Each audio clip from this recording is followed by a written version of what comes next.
All right, guys, welcome back to the Kirby's Barbecue YouTube channel.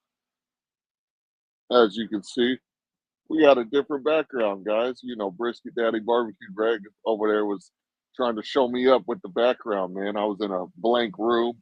You guys don't know, I'm in the process of moving. Me and my wife close on a house next week. So pretty much got everything packed up. That's why I was kind of in an empty room last week. Lighting was all jacked up.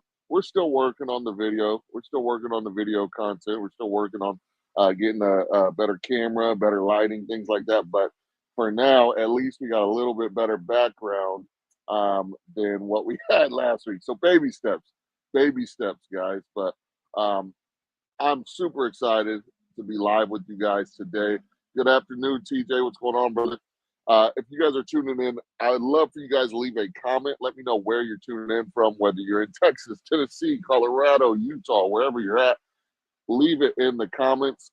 We're going to start the live off a little bit slow, guys, because I want to make sure we can get some people in here. We're going to be talking about all things barbecue.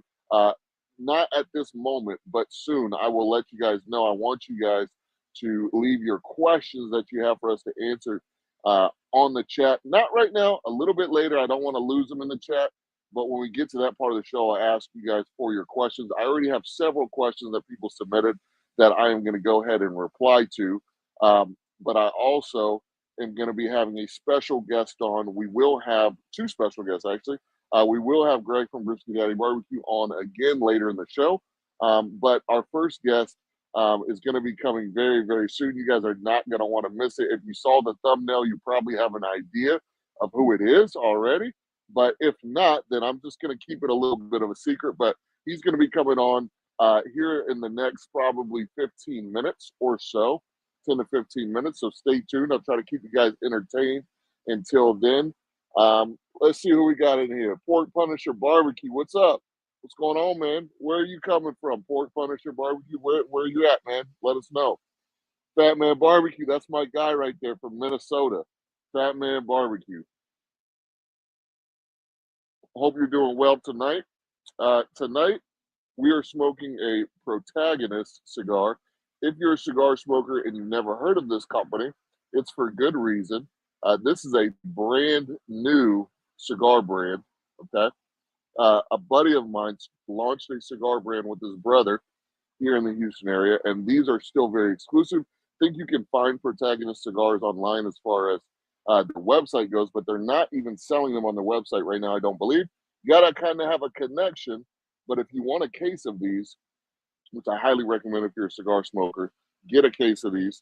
DM me on Instagram, and I'll get you connected, and we can get you a case of these Protagonist cigars. Very nice cigar. Very nice cigar. Good friend of mine. I wouldn't promote it. If I didn't know the guy and it wasn't a good cigar, I would not promote it to you guys.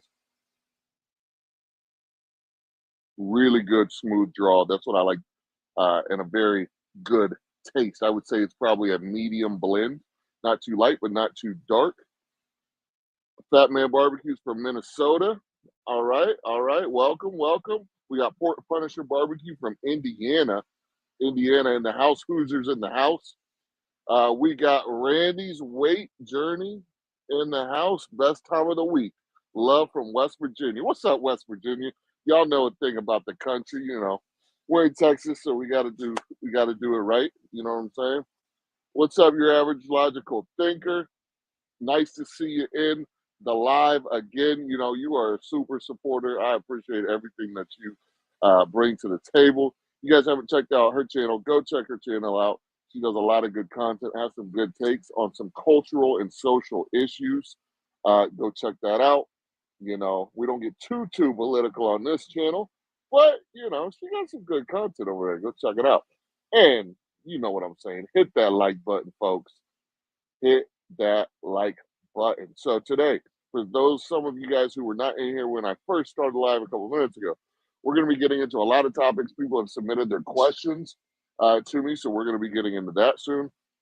Greg from Brisket Daddy Barbecue is going to be on here in a bit. And then also we have another special guest who we're going to have on at the top of the hour here in the next 10 minutes. If you've seen the thumbnail, you can probably guess who it is.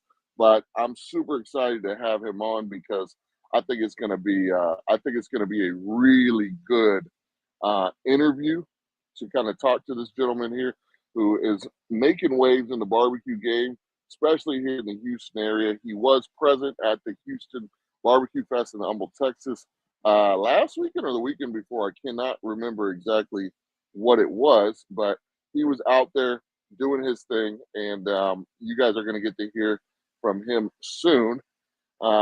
Just waiting on him to come in here. Should be here in the next couple minutes. But yeah, guys, what? Let me know a little bit about what you guys want to talk about on the live after we do the interview. I'm going to jot down your questions if you put them in the live chat here. I'll jot them down so we can come back to them later in the interview. But what did you guys think about the podcast or the live stream last week where we had Greg from Brisket Daddy Barbecue on? What did you guys think? Did you like that format? Did you like having multiple people on the stream? Did you like having guests involved? For me, I thought it was cool because I didn't have to do the talking 100% of the time. As somebody I can have a, you know, yes, I have a conversation with all of you guys in the comments, right? Which is fantastic. But it's also nice to have somebody on screen on camera. And what I'll end up expanding it to is not only doing interviews and bringing in other guests from the barbecue community, but also I'm going to kind of expand it slowly into having some of you guys, the viewers who would like to come up and chop it up, uh, coming on to the panel. So you got guys like TJ, you got guy in Louisiana, you got guys like the Fat Man Barbecue in Minnesota, you guys got guys like El Barrio Cookers and Four Queens Barbecue who are always active. And if you guys kind of want to promote what you have going on, or you just want to chop it up and have a good barbecue conversation, I want to give you guys the platform to be able to do that and bring you up on stage on the live. So that's something we'll be doing probably next week. So if you guys are interested in that, let me know. Shoot me a message on Instagram, and I can get you guys the information on how to actually come on stage so we can make it a great show. The Fat Man Barbecue said he loved it last week's stream. He loved it. Good, good. Yeah, I thought it was a good. I thought it was a good stream. I really did. We got a lot of engagement. Thought it was great. TJ says great show, great show. Thank you so much. Thank you so much. Four Queens Barbecue, what's up, brother? I hope you're doing well. I hope you're doing well. Let's see. Let's see. All right. We got our guest. We're going to go ahead and bring him on here. All right, Paul, can you hear me? I sure can, brother. Awesome, awesome. So I always like to give a short introduction, and I'm gonna let you give your introduction, okay? For Uh, sure. so this is Paul Mata from PRM BBQ Co. in Brookshire, Texas. He is the man, the myth, the legend, the guy who's making my smoker. And super excited to have you on the show, Paul. Kind of tell the people a little bit about you, your background, what you do now, and kind of what you have coming up.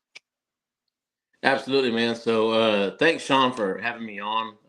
It's always I always find this to be a privilege to be on other people's channels, to just give a little bit of insight on what I do. So my name is Paul Mata, and like Sean said, we're in Brookshire, Texas, which is about 30 miles west of Houston, right off of Interstate 10. So we really are conveniently located right smack dab in the middle of the country. And what we do is we manufacture smoker pits. So we build anything from 94-gallon smoker pits all the way up to 1,000-gallon cookers, along with some Santa Marias. We do. We just recently released a new oven, what we call it, the Prime oven. It's basically the end cap of our smoker pits that in the past have just gotten scrapped, but now we keep them, and this is something I've been wanting to do with it. So what we do again are these large commercial cookers. We try to basically help people like yourself, Sean, to up your barbecue game, right? I've been doing this. First smoker pit I ever built, man, was back in 1998. Was actually in high school. It's something that definitely is very deeply rooted in what I do. I went when I graduated high school, I was a welder.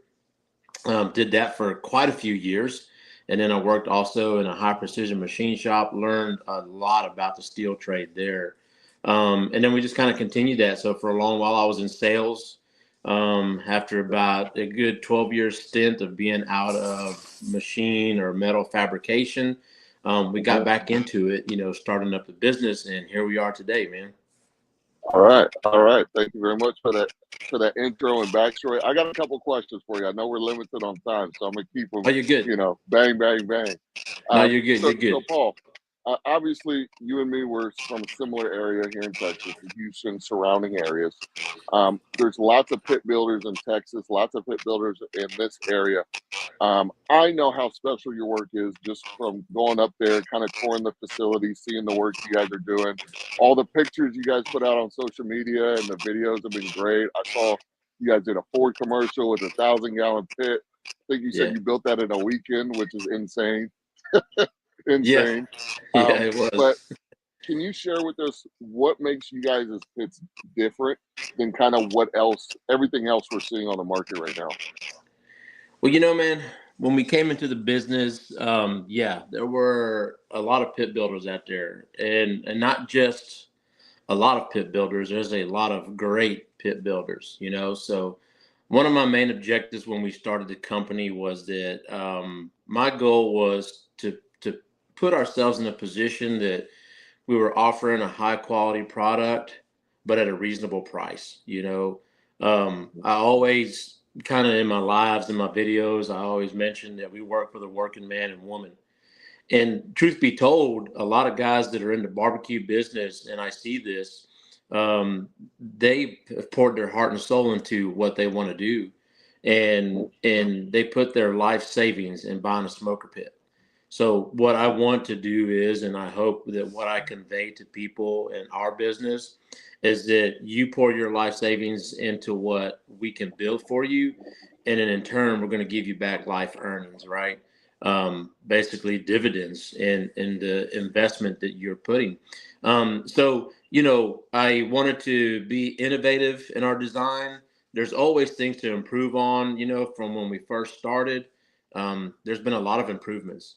And, I'm proud to say that a lot of that sometimes just happens with trial and error. And that's just the way sometimes businesses are. You learn things, you get good feedback from your customers.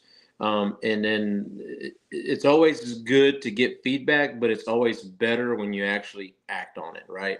Yep. And I feel that over the years, and we haven't been around very long. We're just over 3.5 years, basically.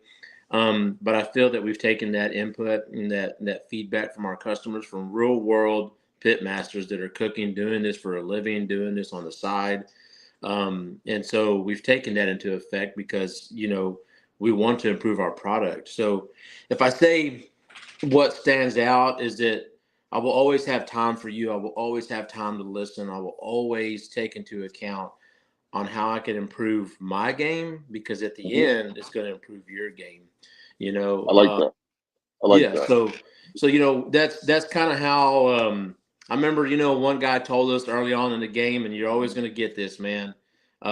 Someone told us, "Hey, good luck. You can throw a stick in Houston, and it'll land at a pit builder." Well, that's Yeah. great, and I was like, "Well, good. You know what? I like competition. I like good, healthy competition."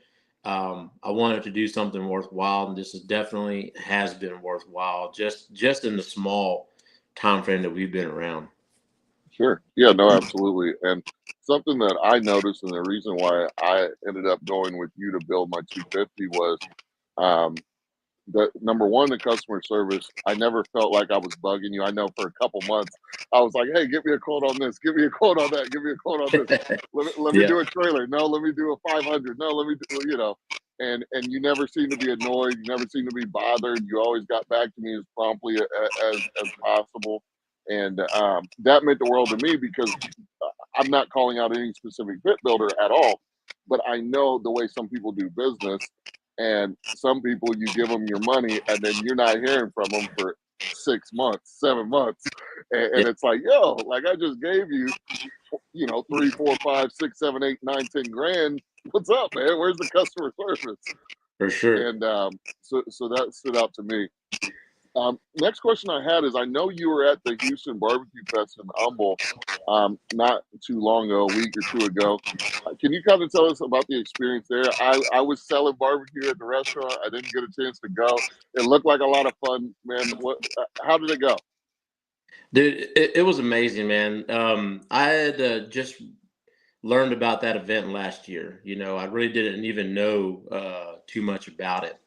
And when this year was coming up, it was already on my radar that I wanted to attend at the very least, as just as a guest, right? Like me buying a ticket and going there and eating barbecue and just kind of rubbing elbows with pit masters and whatever. Well, the opportunity came, and fortunately, we were able to sell some smoker pits, and and the way that the business works is that we try to grow it organically. So when we get a little extra cash, well, we try to invest it in things that are smart, right? So this year I reached out to Chris Reed, who's the event coordinator of HOU Barbecue. And I told him, hey, you know what? I'd really like to be a sponsor there. So we got set up as a sponsor. We rolled in 1,000-gallon smoker pit. We brought our personal 250-gallon cooker that we finished not too long ago. We had a little 10 by 10 pop-up, bunch of merch, banners and everything. And so once we had that all set up, man, it was great. People coming in, you could tell just how enthusiastic they were to come in, and not for seeing us because they didn't know we Sure. were there, but they were coming for the food, right? And I don't Yeah, blame yeah. them. When we got the opportunity to go and get some food, I tell you what, man, it's just some of the most amazing dishes out there that these guys put into. And you can really tell that every single one of those guys has poured their heart and soul into it, wanting Hmm. to give that guest the best experience they could possibly have. You know, the tickets range from like $60 to $120 for the VIP, right? And Okay. of course, there's different benefits to the VIP. But the thing is that the pit masters that are there, you can really tell that they want the people that go to come back, Hmm. and they wanted to bring more people. And I can tell you what, man, I can guarantee you that whoever, all the guys that are watching right now, and you including, if one day you get invited as a pit master, or whether you get the opportunity to go, you're really going to have a great time. I mean, there's food, they got drinks, they got music. You're going to meet a ton of people, man. You're going to even rub elbows with others, which, to my surprise, a lot of people that went there Uh-huh. were pit masters themselves. So Yeah. it's a great place to do some R&D for sure. If you're looking at something to put on your menu, that's a Yeah. great place to go and see what it is you can pick and choose from. It's almost kind of like when people are catering food for a wedding, and Uh-huh. they'll bring a dish out and say, hey, which of these three dishes would you like to have, and you get to try them all out. That's kind of what it was like there. But just the weather was great. Obviously, we got Hmm. a storm the day before and a cool front that day, so it was Yeah. really pleasant, to say the least. But if anybody out there that's watching, you're considering on going to HOU, I mean, man, it is definitely I feel like it's too short of an event. I'll put it to you that way. That's how much we Well, enjoy it. there's another event I want to tell you about, but before I do that, I got a question from the audience. Bad Boy asks, how long is the wait to get a smoker built? So, bad boy, roughly, we're what I tell people right now, we're about 90 days, give or take. That can change because like anything, depending on the size of the job that comes through, obviously changes how much time we need on it, right? So while I can say that we're at a certain time frame, if we get two or three 1,000-gallon bills with trailers and adding all kinds of different accessories to them, I mean those effectively will take up more time. But on Right. average, we're sitting at about, I tell people, we're sitting at about that 90 to 100-day mark. Now, Paul, Maybe a little bit you're faster, but about that time. yeah, and Paul, just so people know, 90 days is a very quick turnaround for people in your line of work because I was looking at a couple different builders. Not seriously, I honestly, after I met you, I went over there. I really wanted to work with you and give you my business, but I know guys on my channel who are having smokers built elsewhere, and they're not going to be ready until January of next year. Yeah, yeah, And for me, I'm not patient. I can't wait that for I'm sure. not doing that. Especially when you put cash up front, it's like, man, I need a reasonable time window, and so 90 days, man, is nothing. 90 days is nothing to build the smokers that you build, the quality that you build with a fully insulated firebox. I love the square design. It's a big enough firebox to where you can get a good amount of wood in there if you need to, but also it's fully insulated and it looks like it's efficient enough. I've seen you cook on them. They're efficient enough to where you don't need a lot of wood. You're going to save money on wood, Yeah, right? that's right. And and so that's really cool. Um, the Fat Man Barbecue said, "What is your price range between your smaller to larger smokers?" Yeah, so Fat Man Barbecue, our smoker pits start right now at $4,000. That's going to be a 94-gallon, basically like your patio model. It comes insulated. We pretty much include the most, like I like to call our smoker pits turnkey. There's not a whole lot more that you need to think about on a smoker pit, right? So like our 94-gallon cookers, yeah, they're insulated. They're going to have ball valves. They're going to have tail true gauge. They come already on casters, with the exception of, like we have one more 94 model that we call the 94 comp. I don't know if you remember seeing that picture, Sean. Mm.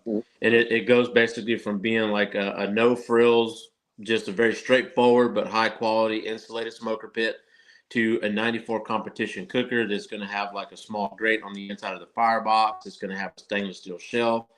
You put it on an off-road wagon package, because some of these guys, from, again, feedback that I've received personally from these competition cookers, is how they'll load them up in trailers, unload them. They want to move them around a little bit easier. Sometimes they're not always on pavement, so we just kind of made that model, that the 94 comp, as the one that kind of comes loaded. And then from there, we have our 250s, our 325s, our 500-gallon cookers, all the way up to our 1,000-gallon smoker pits. Now, any one of those we can build on trailers. The first price range they always come in is obviously on skids, but we can put up to a certain model size. We'll put them on off-road wagon packages. Then we can build them on trailers. We have overlander Uh, trailers. can we talk about that Overlander package, because that thing is sick, man? Oh yeah, yeah. So for sure. So that's kind of like, if you want some really good aesthetics on your smoker pit and you really want to draw the crowds and make your smoker pit a spectacle, then that's what you go with, is your Overlander model, right? And effectively what it does is we're taking that standard trailer tire that we're kind of all used to seeing, and there's nothing wrong with it. I mean, personally, man, I would run a regular standard trailer tire, but because I run a business and I'm trying to, sell some smoker pits, on my smokers, I got the Overlander style, but it includes basically like a really nice off-road MT tire. Aside from it just aesthetically looking cooler, in my opinion, they It's like are out of more Mad rigid. Max, man. Uh, yeah, It's yeah, like they out of they Mad are, Max. dude. I need the truck that matches my Overlander. You know what I mean? Like I'm waiting for the tires to wear out on my truck so that I can get some good tires on it. But Yeah. it does add a little bit more rigidity to your tires, right? They're a little bit better. It does give you the ability to take it off road if you want, to the deer lease or wherever. It definitely is a spectacle. When people look at it, they're going to want to take a picture of your smoker pit. That's going to draw the crowd. Um, and really, I wanted to go the different direction that what I've normally been seeing. I know a lot of guys were doing the hot rod look, the rat Yeah. rods with the white walls and the baby moon Yeah. caps and stuff. And I love that look. It's absolutely beautiful smoker pits, right? But I've always kind of just been in the scene of, I like the off-road kind of look. And that's kind of the direction that we took with that, right? It's if you remember, Sean, or if you've seen it before, the pictures that I post on my personal Yeah. 250, the Overlander that we started building, I put a logo or a sign on the back of it, which where Yeah. people normally put their like smoker pit names. Mine is a Hmm. phrase, and call it fighting words or call it whatever you want. But on the back of it, it says anytime, anywhere. Basically, meaning is you tell me where you want to smoke, where Yeah. you want it, and when you want to do it, and then we're there, right? Because we have that overlander model that's just kind of designed to look like that. And So I got yeah, a it is a couple cool model. rapid fire questions for you as well. So Yeah, this is something you can kind of correct me or add on to this, but I know you guys will put anything on a smoker pit trailer. You guys will do the overlander package, the basic package. You've got that new kind of fire oven. It kind of reminds me of a pizza oven. You do the Santa Maria. You yeah. anything that you can think of cooking wise, you guys pretty much fabricate onto those smokers if somebody wants that added option, right? Correct. So the way that we kind of keep, and I wanted to kind of go back to the lead times, really quick, just to kind of give a little more detail on that. It doesn't go without saying. I mean, we're still the new guys in town, right? So a Mhm. lot of the guys that have been around for many, many, many years, they have the long lead times. They get a lot of traffic directed their way. But one of the things that really helps us too with our lead times is that we basically have like a catalog of items that you can choose from, right? So it's repeatable. We can do it all over again very quickly. We learn it, we become very proficient at it. So it almost becomes muscle memory rather than having to say, oh, I got to think about this build. We already Sure. know how to do the build. The guys in the shop, right now it's just me and Brandon, but when we've had more guys, the same thing Yep. is that we already know how to do the job, right? We already have our plans and we repeat them and we do it over again. And then we have a catalog of different cookers that you can pick from, right? And so, if you tell me, hey, I'm looking for this size smoker pit on a trailer with a storage basket, and I want a barbecue box. Well, man, we already know exactly what trailer frame to build for it, right? Because there's different sizes and dimensions. Or you say, hey, man, I want this size smoker pit with just this unit. Then we know exactly what to go with and what direction to go with, right? So there's no having to rehash the design and say, oh, we got to think about it this way now and do it like this. Now, from time to time, we do come out with some new products and new type of units. And I'm grateful for those guys that allow us or give us the opportunity to do it because they are first runs, right? Yep. And with all things, first runs always have things that you're going to want to do different on second, third, and fourth runs. Yep. But we do try to put a lot of forward thought into our product. Perfect. Perfect. Now, Mark is asking where you're located, which we know Mark is in Brookshire, Texas, which is Mhm. outside of the Houston area. This is a question I personally had because, Paul, obviously, I have a lot of people that I know in the barbecue community, and a lot of people on the channel that are in Texas. Yeah. But how far out can you guys transport a pit? Because I've got guys in here from Minnesota, Louisiana, all over the country. Do you guys have a process to be able to um, ship these smokers to other locations? Oh, absolutely. So when we started the business, our very first smoker pit that left Texas actually went to Statesboro, Georgia, to Cosmic Cowboys. And man, I'll tell you what, I was so excited. I was like, I can't believe that we're actually shipping a smoker pit outside of Yep. Texas, right?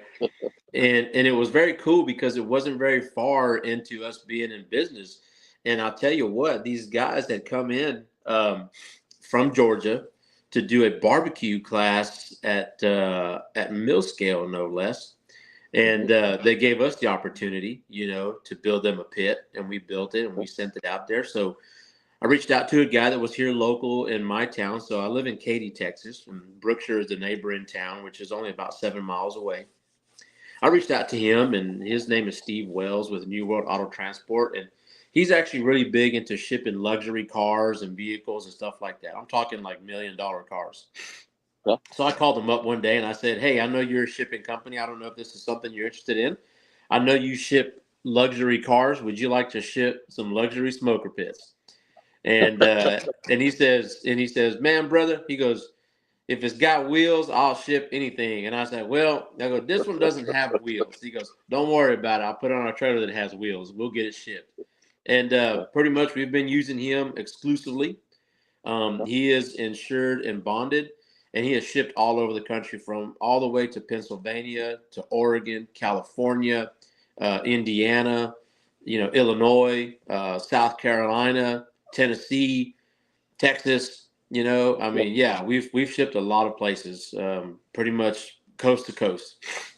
Good deal. Well, you might have a customer coming your way. Mark says he's 4 hours away from you, and he's 4 hours away, and he's looking for a smoker. So there Yeah, you come on go. by, man. I would love to show you our place. It's not very big. You know, we do operate out of a just under 6,000 square feet. I wish they would have given me the extra 3 square feet, but we operate just under 6,000 square foot shop. We got a showroom, and yeah, we would love to give you a tour. It won't take long, but we'd love to give you a small tour of what we do and how we do it. Awesome. Awesome. Now, one thing I want to bring up because, as you mentioned earlier, a lot of guys who are looking to get their first professional smoker pit, they've usually, like myself, never spent more than 5, 6, 7, 800 bucks on a smoker pit. Might be a little bit intimidated by pricing, up into the thousands, spending a lot of their savings to get it, so on and so forth. Can you talk about kind of some of the flexibility? I know you have several different price points, but can Hmm. you talk about kind of how your process works from ordering the smoker to putting a deposit, all that good stuff. And then also on the live last week, I was trying to get you on. We had some guys who knew your saying, man. They knew your saying. Oh And yeah. I'm not even going to say it. I'm going to make you say it. But can you kind of talk about that process and all that good stuff? Absolutely, absolutely. So, as far as like the process, right? I mean, you know, first point of contact, you know, obviously is me trying to reach all of you guys out there by means of social media. Um, I'm adamant about telling people that if you want your business to succeed, you have to show up every day. You have to, absolutely. And that's kind of one of my mission statements to myself in the business is that I'm going to show up. I'm going to post regularly. I'm going to communicate with you guys. So from there, then that's the second point of contact, is basically you reaching out to me, and then we talk about what you need, right? So of course, there's different price points all the way from, you know, starting off that $4,000 unit that's your backyard unit. You know, I like to ask questions. And Sean, you probably, you know, remember, but, you know, I would ask like, well, what's your goals? What are your intentions? Like, what do you want to do with the Right. business? How big do you want to grow? Do you want to be a pop up? Do you want to just, you want to do catering gigs, or do you want to have a brick and mortar? All those things are going to lend themselves to putting you in the right size smoker without maybe ordering something too big, but you don't want to order something too small either, right? And not to cut you off, but I do want to throw this in there. That's something that I really appreciate is that you were asking me questions and you weren't trying to oversell me. You weren't trying No, to put me in 1,000 gallon when my business isn't there yet. no, man. You know, and I think I even remember, you know, you telling me that you were looking at a 500 on a trailer.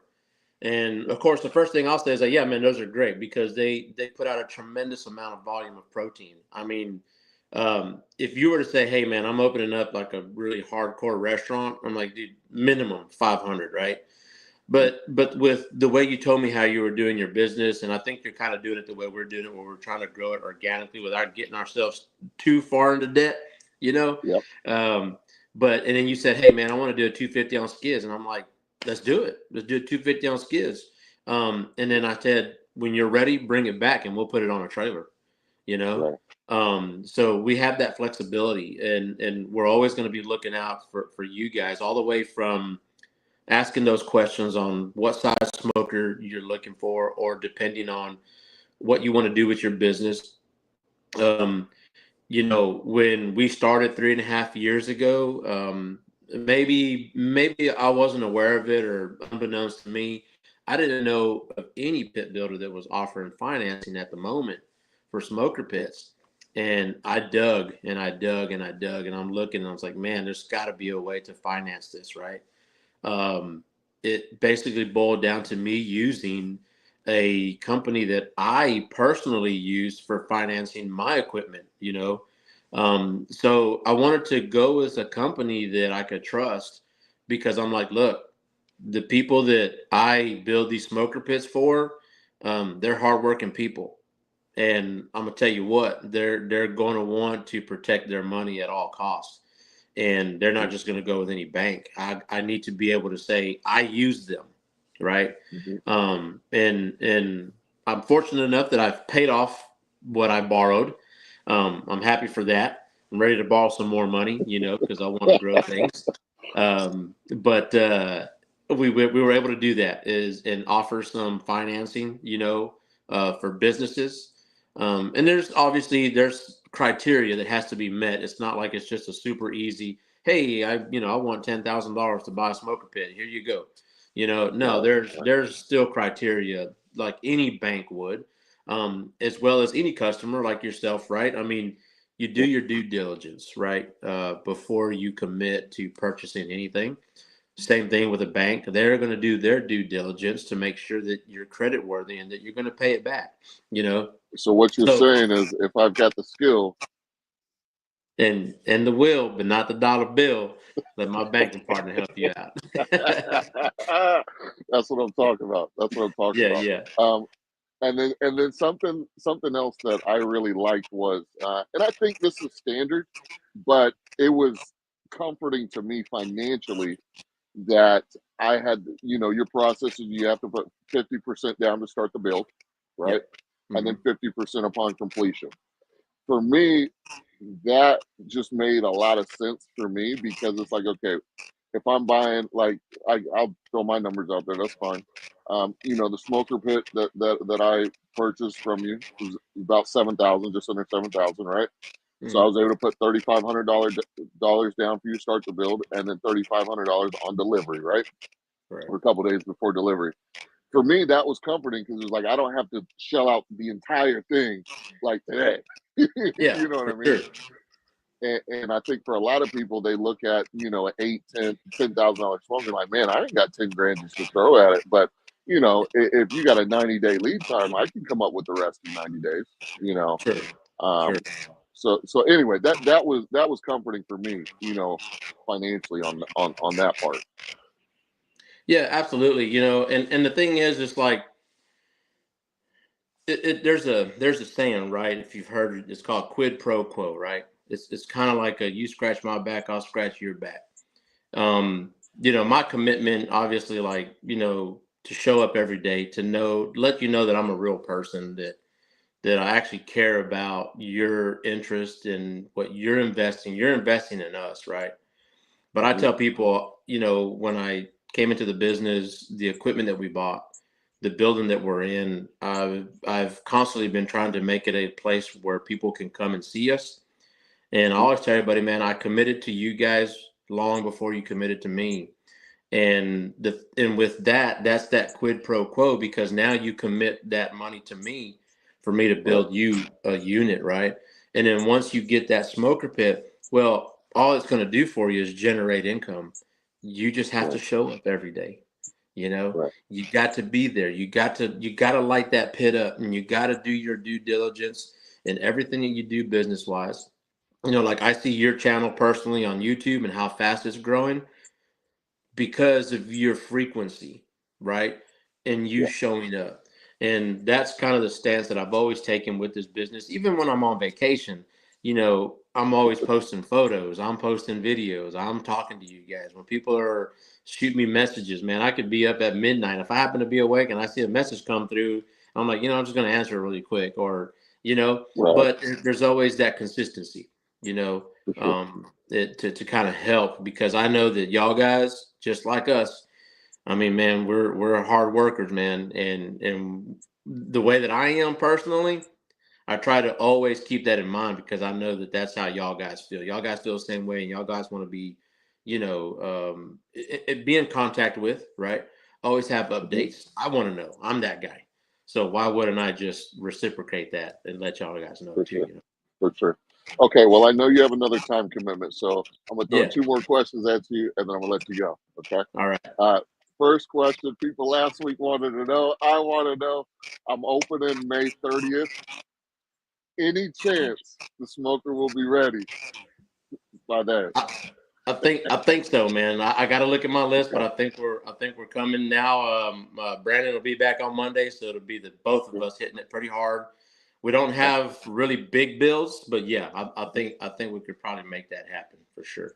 Perfect. Perfect. And I Yeah. guess I got two more questions, but I promise it'll be quick. No, you Um, good. You good. if you guys, think about it, look at your timeline. If you guys would like to come out for the grand opening, we'd love to have you here. If you want to set up a table, even if you want, we don't have a lot of parking lot space, to be honest with you. But if you want to Sure. bring a pit or just a table or whatever you guys want to do, there's going to be a lot of barbecue fanatics there. I think it might be a good opportunity for you guys to kind of talk to some people.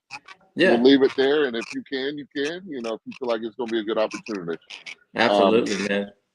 And then lastly, where can everybody find you? Where do you want to send people to come check out your content, come check out your smoker pits? Where can people find you? All right, well, I'm gonna go ahead and give you like I do when I close out all my live videos. Guys, we're at the corner of Rouse Street and Highway 90 in Brookshire, Texas. If you find yourself needing a smoker pit, let me know. We can help you out. And if you've got the will and the skill, but not the dollar bill, let my banking partner help you out. And don't forget, we are your prime barbecue company. Peace. There you go. There you go. So PRMBBQCo.com, PRM BBQ Co on Instagram, on YouTube. Paul's got all that stuff set up. So if you have any questions whatsoever, reach out to him. Don't be wasting my man's time though. But ask any questions you want. He'll work with Absolutely. you. And anything else you want to say to the people, Paul? No, man. Just I always like people to know, man, that of course, we always stay busy. We're always busy, man. There's never going to be a moment that I'll say I was just sitting there doing nothing. But always remember that I will have time for all of you guys. If y'all have questions, absolutely do your due diligence. It would be unwise to just say I'm going right there and that's it, right? But feel free to ask us questions, reach out to us. I mean, we're pretty much everywhere. If you literally go to Google and just type in PRM BBQ, we're probably the first few pages. You'll see all kinds of videos on our YouTube channel. Or like Sean was saying, we're on Instagram, Facebook, a little bit of TikTok, not too much. We're on Threads. We've got a 5-star review on Google. And the thing is, man, is that even after we finish building that pit, and I don't just collect that last check and then forget about y'all guys. I'm very much continue to stay up to date with everybody. I'll just send random text messages. I don't have a rhyme or reason, and I don't even have reminders that say, hey, text this person. I just, I got a little bit of downtime. I'm going to reach out and just see how everybody's doing, man. Because they're either going to share something with me that just they want to share, or they really are going to help me out with something and give me some input, Right. So I'm always available. That's kind of guess what I'm getting at, man. Is it just let me know and then we'll get you squared away. Awesome. Well, Paul, I appreciate your time. Thank you so much for Yes, hopping sir. on the live stream, the channel. We get a good audience live, but we get an even better audience on the replay. So I'm sure you'll have some people reaching out to you. God Absolutely. bless you, brother, and we'll be in touch. Appreciate it, man. Thanks again. Peace. See ya. All right, guys. Class act right there. Class act. Once again, website's PRM BBQ Co. As you can see, guys, that's why I went and purchased my smoker from Paul over there at PRM, just because he was real, man. He was real. He was accessible. I could go in person. I could go, check out the facility, see what they're building, ask any questions, get quotes on several different pits and configurations. And that's why I ultimately went with them. And I hope you guys at least consider them for your smoker needs. Like you said, he can ship anywhere in the country. I know there's a couple questions that I didn't get to. I got Brisket Daddy Barbecue in the background, backstage, about to come on. He asked a question. He said, when you say bring it back, we'll put it on a trailer. What's that process look like? Do you pick it up? So I did ask him this. So yeah, that's an option, right? You could either transport that pit yourself on a trailer and get it back over there for him to do it, or obviously you're gonna have to pay a little bit, right, for him to come pick it up. But yeah, they'll do that. They'll do that. And then let's see. Bad Boy said, Kirby, where's your location opening? I'm in Arlington. Okay, yeah, I'm in the Houston suburbs. So I'm in New Caney, Texas. I'm in New Caney, Texas. Okay, you can look us up, Kirby's Barbecue, on Google, and you'll find us. Google Maps, Apple Maps, Google itself, you'll be able to find us. And Mark, I'm not sure if he restores pits or not. That's a question you might have to DM him. I'm not too sure. But without further ado, I've been making them wait long enough. We're gonna bring the man, the myth, the legend, Brisket Daddy Barbecue. Greg, what's up? Hey, good evening, Sean. Can you hear me? How you doing, man? I can hear you perfectly. You see, you made me have to upgrade my little background a little bit. Hey, and it looks great too. I'm loving it, man. I'm loving it. Man, that was a great interview there. Thank you. Yeah, that was a great Yeah, interview. You sound good, yeah. you look good. Thank you, thank you. Yeah, I mean, Paul's a class act, man. There's nothing more I can say. There's nothing Hey, more I can say. so I was trying to find him on the Instagram. Uh Uh-huh. what's his ad on the Instagram again? It should just be PRM. Okay. It should just be PRM Barbecue Co. Okay. Yeah, it's PRM.barbecue.co. Got him. And man, I mean, if you guys just look through his Instagram, the work's incredible. The work's incredible. Awesome. Well, Greg, we got some questions right off the bat. We're going to go ahead and answer. Um, I got to collect myself after a great interview there, but we got some questions here. So the first question was, how is the clientele receiving your price points? What does marketing look like for your brand? So we're gonna start with those two questions. What are clientele receive? How are clientele receiving your price points, and what does marketing look like for your brand? So for me, as far as price points go, and I think Greg's gonna be pretty similar here. In the Houston area, there's a couple top tier barbecue restaurants, but it's not like they're everywhere. There's a lot of, I would say, big box store barbecue places in the Houston area. And then you have kind of your craft barbecue places spread out here and there. And a lot of them are kind of central actually in the city of Houston. But on the suburbs, guys, you got to understand the city of Houston has about 4 million people. But if you go outside the little suburbs and cities, we're at like 7, 8 million people. And so the reason I bring that up is because the demand for good craft barbecue is very high in this area. So the customers are receiving the price points perfectly fine. I haven't had any price complaints just because they understand the work, the attention to detail that goes into it, and they want if they're going to pay those, they're going to pay those prices for barbecue no matter where they go. It's just a question of what is the experience going to be, what is the food quality going to be. So as long as your experience is great, your food quality is great, and your pricing is right, where it should be, then you're going to be okay. What about you, Greg? How are your clientele receiving your pricing? Yeah. That's a really good question. My clientele are receiving my pricing very well also. In the Sacramento area, I know 5 restaurants, that served barbecue, and the area where I'm set up, there's no barbecue actually in a 5-mile radius. Yeah, for barbecue. And so when I went out, I started my sandwiches very low, probably not making a profit, right? Because I'm still new in the game, and I wanted to make sure I could get to people's hearts and stomachs, before before I got to their wallet.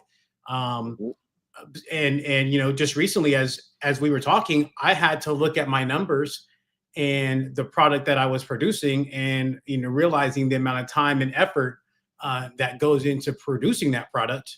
And I had to make a price adjustment.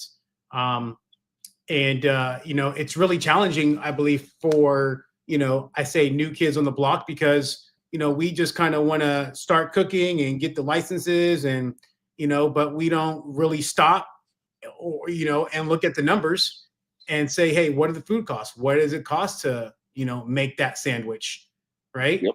When we start putting what it costs to actually make a sandwich, and the labor that goes into it, whether it be 12 or 15 hours, you have no choice but to price your food just as if you were going to any restaurant. Because brisket isn't cheap. Now, at first, I literally was cooking it and I was giving it away. I had to go into business. I'm probably still recouping costs on free briskets that I gave away, right? So, yeah, I'm pricing like right underneath what it would cost to go down and sit at a restaurant.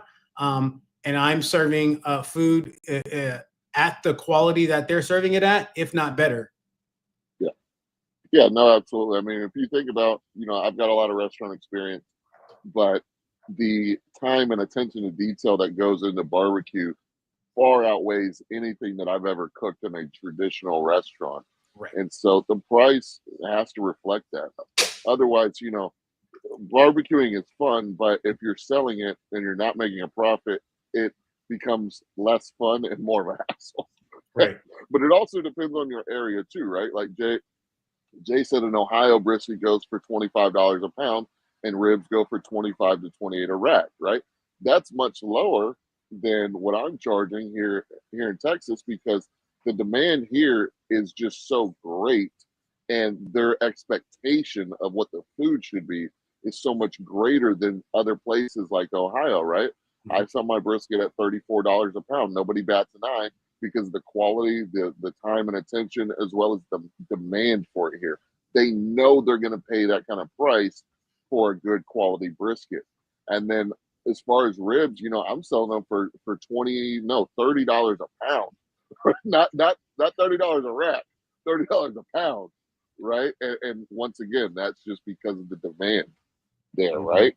Yeah. Your average logical thinker said, there he is, Brisket Poppy in the house. There you How you go. doing, logical thinkers? Good to see you online tonight. Mark, true. Sold plates in my workplace at HEB. Went well on my fourth sale. Congratulations, Mark. Now you just need one of them PRM BBQ Co pits, and you'll be good to go. Yep. The other questions we got was, what does marketing look like for your brand? Greg, I'll let you start with this one. Yeah, I bet, right? I have a business coach with the Sacramento small business. They give you a free coach to, work on the numbers and have a game plan. And like day 2 into our meeting, she's like, I'm really pushing to get these numbers and stuff. And you've got a lot of, you've got a lot of information here. You've done a lot of homework, and your advertising and branding is just amazing. I started with a friend helping me out, creating, Greg's Backyard Brisket and creating a logo for me. And then soon after, when somebody said Brisket Daddy, I was like, man, that's very marketable. That's very marketable, right? And so as being a video editor, naturally, and that's what I do, I started using social media to my advantage. And I never thought I would do this, but I started, shooting vertical footage, because that's, what the social media and algorithms kind of want. So, I just started shooting, as much as possible, taking pictures of everything. And then, like the man was saying, he wants to communicate with his customers, via the social media first. And that's, he wants to post every day. He wants to make that an initial contact. If you don't sell yourself, nobody will sell yourself. Nobody will sell you. I bought 750 flyers, and they were gone in a couple of weeks. I was stopping it. I mean, every single person I was seeing, I gave one to. I was putting them on cars, putting them in orders in every bag. I'm ready to order another set. I mean, I'll be in a conversation with somebody holding 10 flyers, and somebody walked past me and they look like they like brisket, or they'll support my business. And excuse me, here's a flyer. Hey, I do brisket. I have a full conversation with them, right? I was at the baseball game, leaving the baseball game, and I let a person get in front of me because nobody else was letting them in, and they rolled down the window and said thank you. I told my friend, watch this. I put my car into park. I got my 3 flyers and gave one to each one. And they were like, thank you, appreciate it. Like, you have to sell yourself. You just every opportunity possible. And what you got to understand is, as a small business, people are going to support you for 2 things. Number one, the quality of your food. Okay. That's true. But before they can even get to taste your food, they need to get to know you.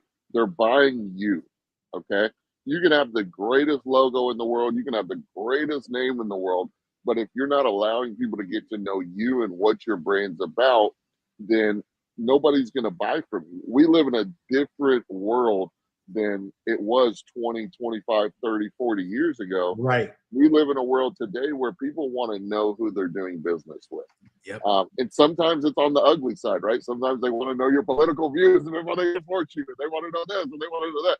They want to know if you're sourcing your beef, from humane sources and things like that. Sometimes it's that extreme, but sometimes, a lot of times, it's just as simple as, hey, who's the person behind this business? Who am I supporting? Are they, a multimillionaire who just decided to open a big old restaurant just to make a bunch of money? Or is this somebody who's in my community, who goes to my church? I know Greg's very active in his church. I'm not going to tell him all the details unless you want to, but I know Greg's very active in his church, right? And it doesn't have to be church for you, right? It could be something else. Maybe you're part of city council, or maybe you donate to different organizations, or maybe you donate your time to different things in the community. People want to support people who are in their community, doing good things, giving back.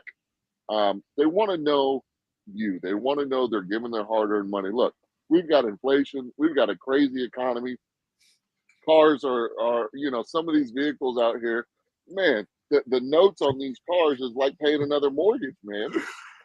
Right. I got a friend who's got a pretty hefty car payment. He's like, man, it's a little less fun riding around in this thing. Yeah, man. Well, it's crazy because I was watching something, and we'll get back to barbecue in a second. But I was watching this video the other day, and they were talking about how there's not a lot of mechanics who are working on older cars, and they're making these cars more and more sophisticated so that you can't even change the oil yourself. You got to take it to the mechanic, and Right. it's all kind of a money grab. So you buy a brand new $45,000 car, you got an $800 car payment, and then you can't even change the damn oil on it. You can't even save money there. You gotta go to the dealer and deal with those guys. Yeah. And so it's insane. And my point by saying that is that people want to do business with businesses they feel are supporting the community, and they're fair, honest, down to earth people, right?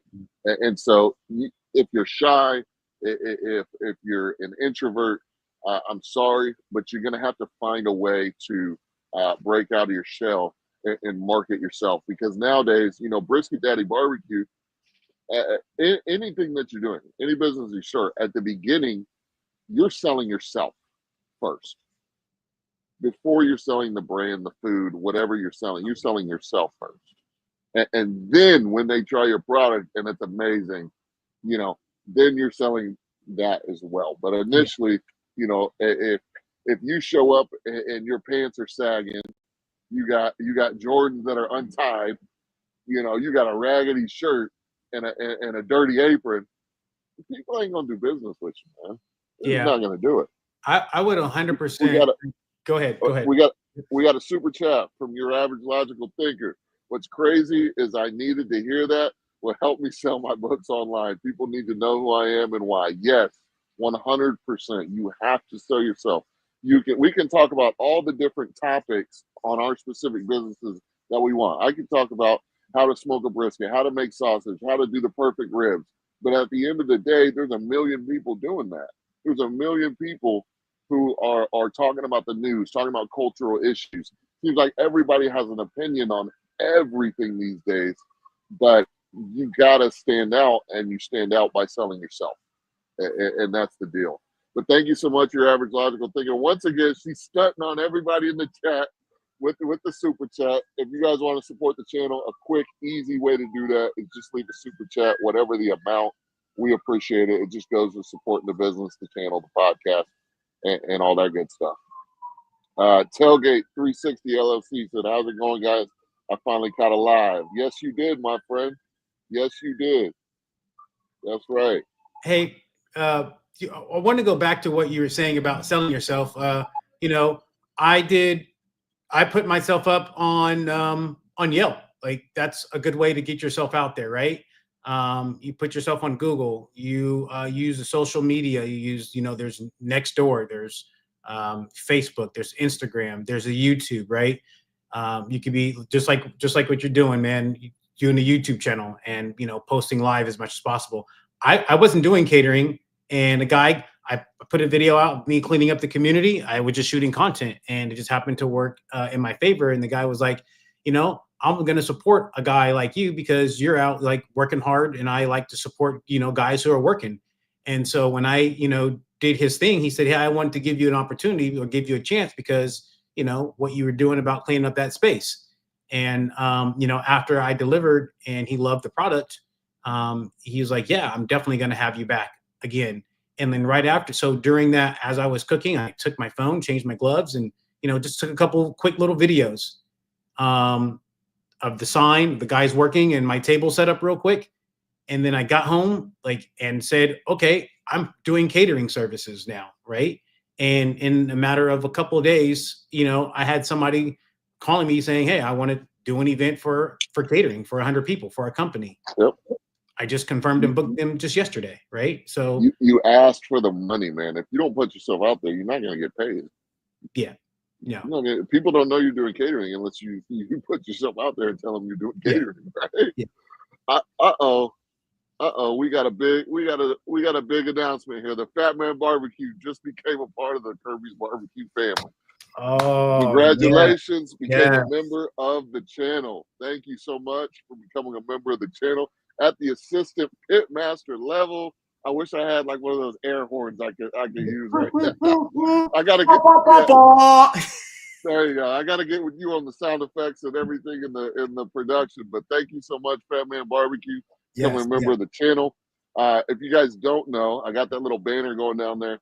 Become a member of the channel, guys. This is a growing community of barbecue fanatics and business people who are looking to help each other out.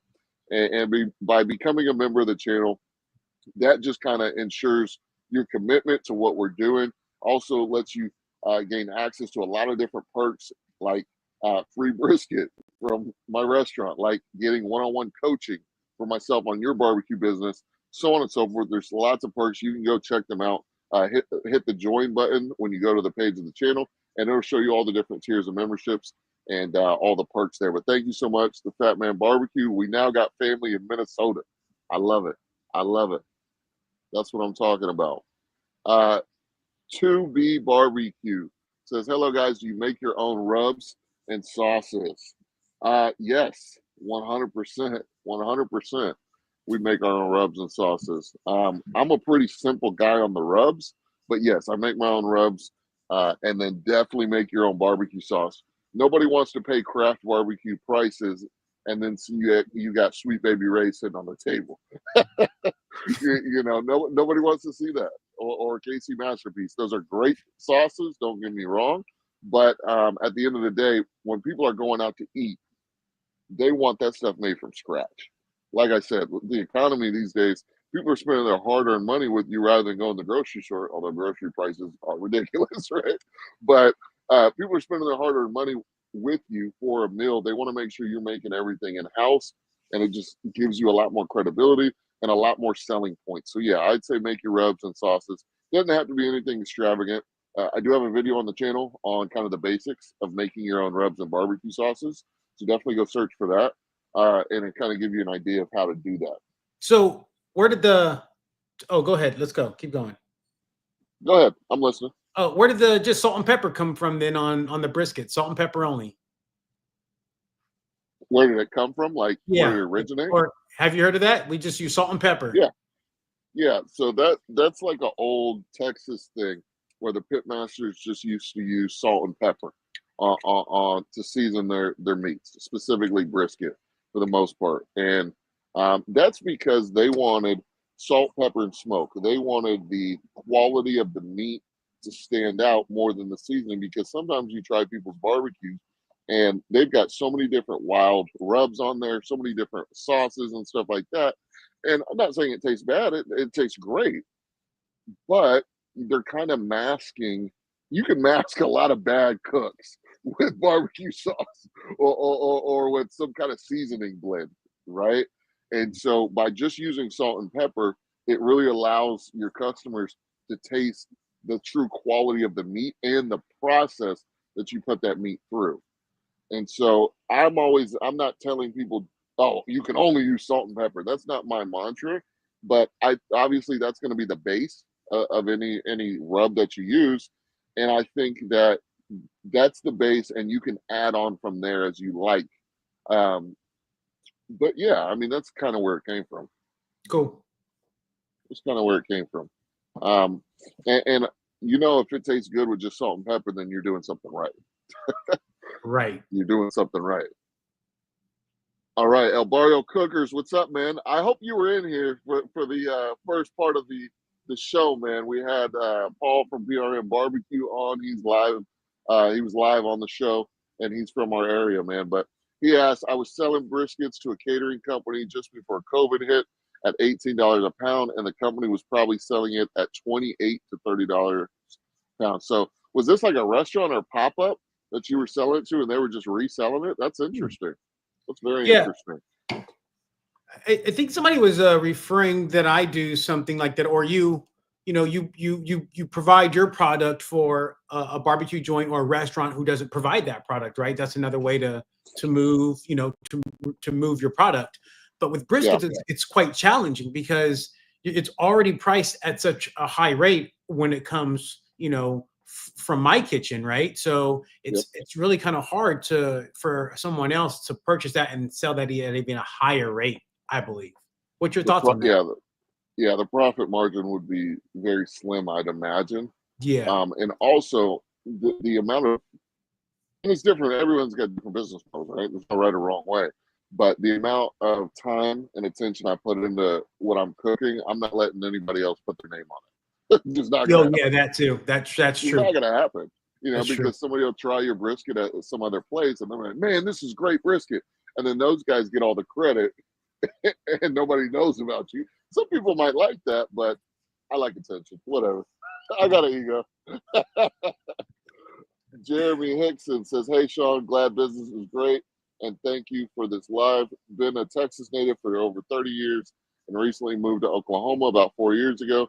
How do I get over being nervous about taking that leap? I think that you just got to make a decision. I think you just got to make a decision, man. I think a lot of things in life come down to that, is you have to make a decision. And what happens is when you make a decision and you broadcast that decision, whether that's on social media, whether that's to your friends and family, whatever the case may be, or maybe just to your spouse, maybe to your wife or your kids or something, then now your integrity, your word is out there on it. And now if you don't do it, then people will know you as that person who doesn't follow through with what they say they're going to do. And that's a method I've used throughout my life in a lot of areas is I'm going to put myself out there. I'm going to make a bold claim. And then that forces me to have to back it up because I have a lot of pride in my word and what I'm doing. Right. It's like when I started this YouTube channel, I told you guys, hey, I'm doing pop-ups, I'm doing this, I'm doing that. So what's it look like when I don't go out next week and do a pop-up, right? What's it look like when I say to everybody on YouTube, anybody in the world can view my YouTube channel, and I say, hey, I'm going to open a barbecue restaurant, and then I give up on it 2 weeks into it, right? Mhm. I look like a liar. I look like someone who can't, who doesn't, honor their word, things like that. And for me, that's a big thing. That's a really big thing for me is keeping my word, making sure that no matter, if somebody you're dealing with isn't ethical or not keeping their word or does something shady, that's on them. You don't have to reciprocate that because, in your heart, you should know, hey, I'm a guy who does that's, and I think, I'm ranting here, but I think it's part of being a man, right? Is like doing what you say you're going to do. Yeah, I like that statement, and running Brisket Daddy has really changed some of my operations. I have a lot going on, and there are sometimes reasons why I may be tardy or running behind. I used to have the mindset, I have sometimes I got to do a 12 or 14-hour day, and my call time is 6 a.m. and you wanted me there at 6 a.m. But sometimes the guys are standing around smoking and having coffee breaks. And it's like, hey, I could have used these extra 15 minutes, right?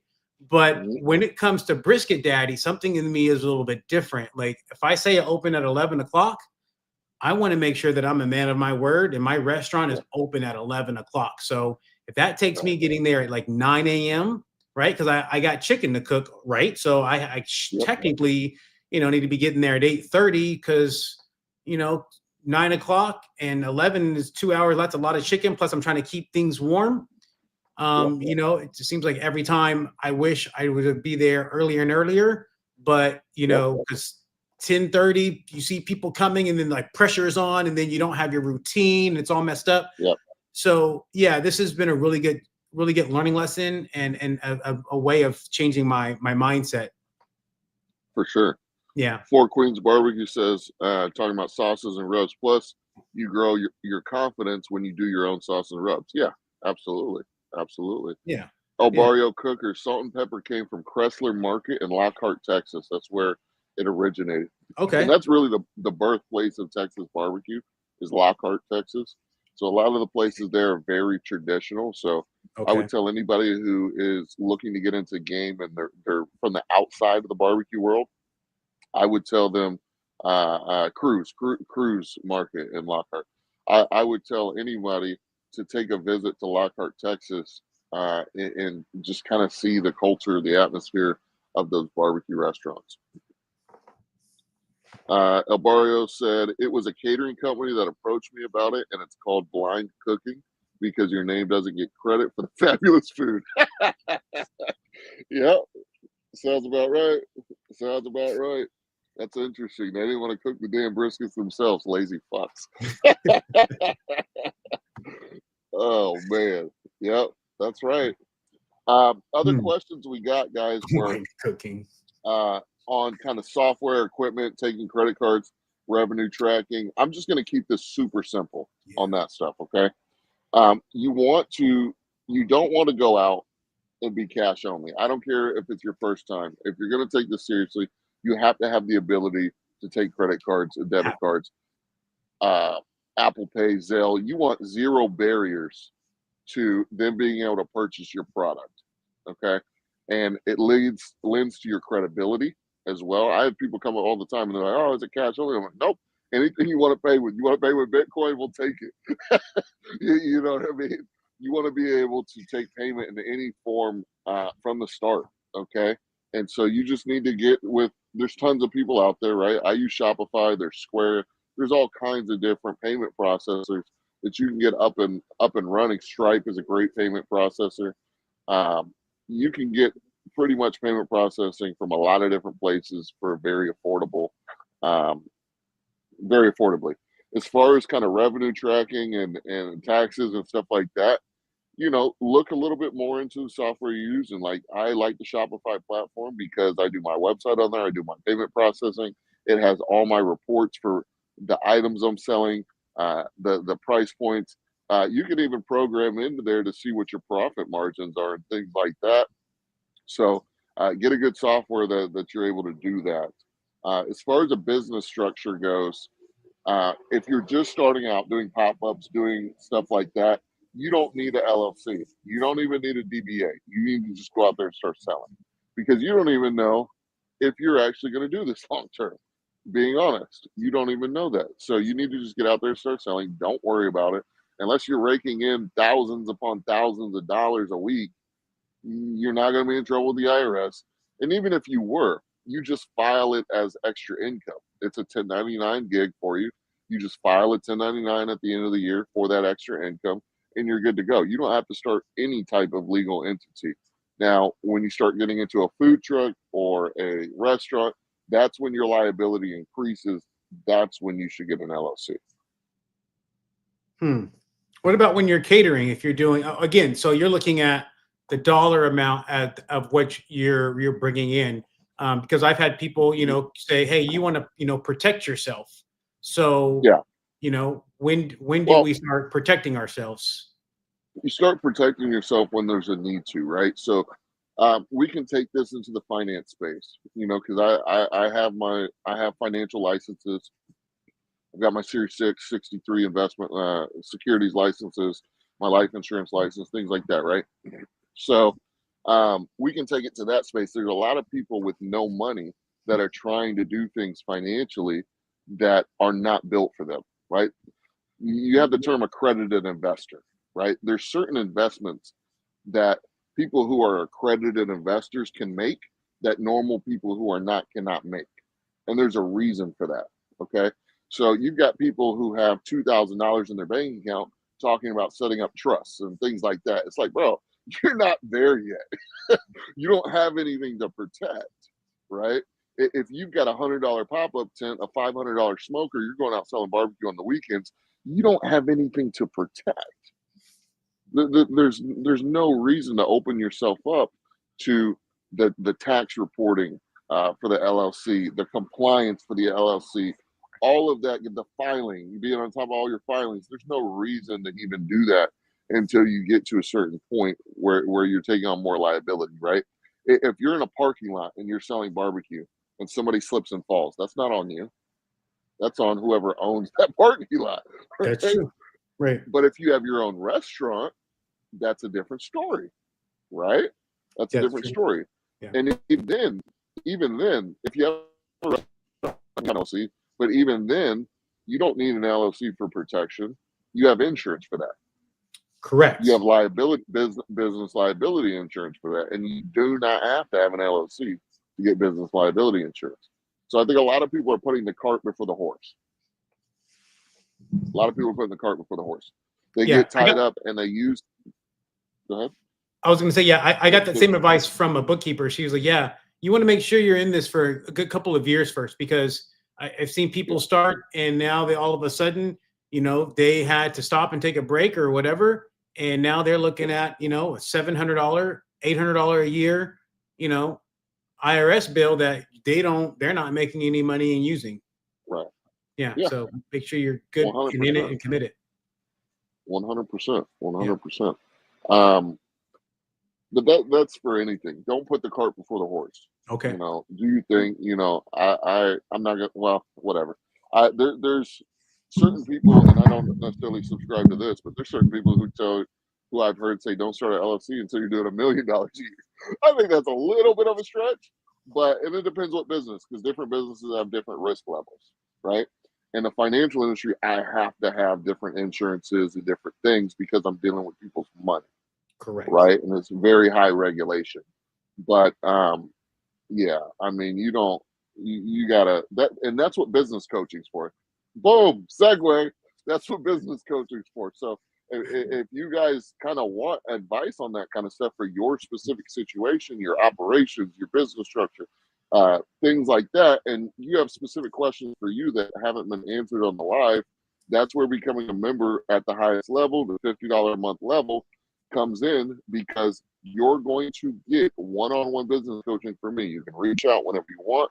I'll be able to help you structure your business and answer any questions that you have, from the cooking to the structure to the payment processing, everything like that for your specific situation.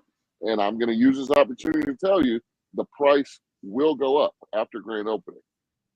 $50 a month for what I'm giving the members at that level is very low. So for the members who are there at that level, getting the one-on-one coaching for $50 a month, that price is going to stay the same for them. But anybody new coming in after grand opening, it's going up to $100 a month. And that's just because I know the value of what I'm bringing. Greg's got me on call any day. Any day he wants to call me, text me, I'm responsive. I'm helping, helping him out growing his business. It's going to be the same for you guys. So if you want to get in on the lower price, now's the time to do it, because once grand opening hits, it's going up to $100 a month, and I will not say sorry for that. Yeah. Anyway. And if I add on, Kirby's Barbecue has taken my barbecue from great to amazing. And I had to wash, rinse, and repeat again, after, we went through some time together, and I had to just say, okay, I'm going to follow these instructions step by step. And, 12 hours later, actually, I would say 24, because there's a 12-hour rest period. It was night and day. And so, it's very, very well worth it. For sure. For sure. Four Queens Barbecue says, you say you use Shopify for payment. What kind of payment machine do you use to process the payment? Do you do it from your phone, an iPad, or does Shopify provide something? All of the above. All of the above. So you can use your iPhone or your iPad to go ahead and process the payment. They have the touch, kind of, you just, with the card, you can touch it on there and it'll capture the payment, or you can do the Apple Pay thing. But I also have from Shopify, I think I spent $50. It's just a tap and pay. They call it their tap and pay. Literally, it's wireless. You plug it in, you charge it. It runs all day long. I think it's got like an 8 or 10 hour, probably 8 hour battery life, or charge life, right? There's no batteries. And literally it's half the size of my iPhone, half the size of my iPhone. So I just literally hold it out in the palm of my hand. They tap it, captures the payment, and you're good. So yeah, that's how it works. Okay. So my question for you then, so you use Shopify for your payment processor, for your credit card payment processing. Yep. And you purchase that right through them. Like you said, it's probably less expensive than the competitor. What's that? Square? I forget the name of that. Yeah.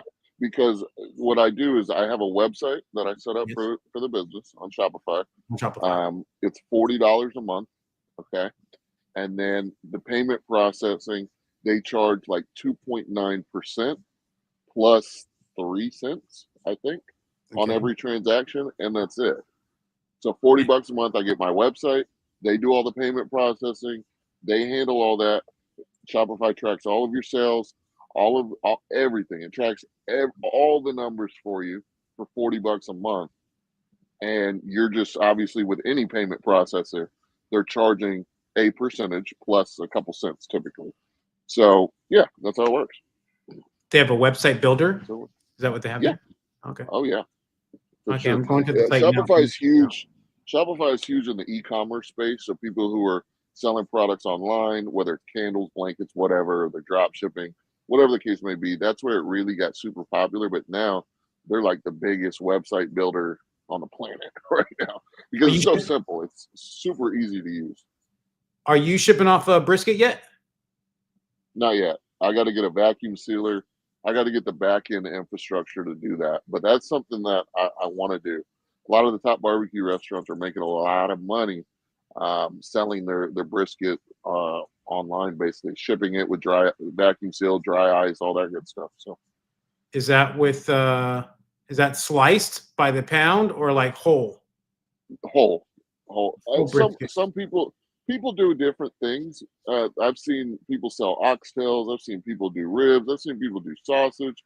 But typically, I mean, if you're shipping meats like that, you want to do it whole. It's just going to be a better, it's going to be better for the customer. It's going to be a better product. It's it needs to be vacuum sealed and then iced. Yeah, I mean, you got to keep it food safe, right? Yeah, for sure.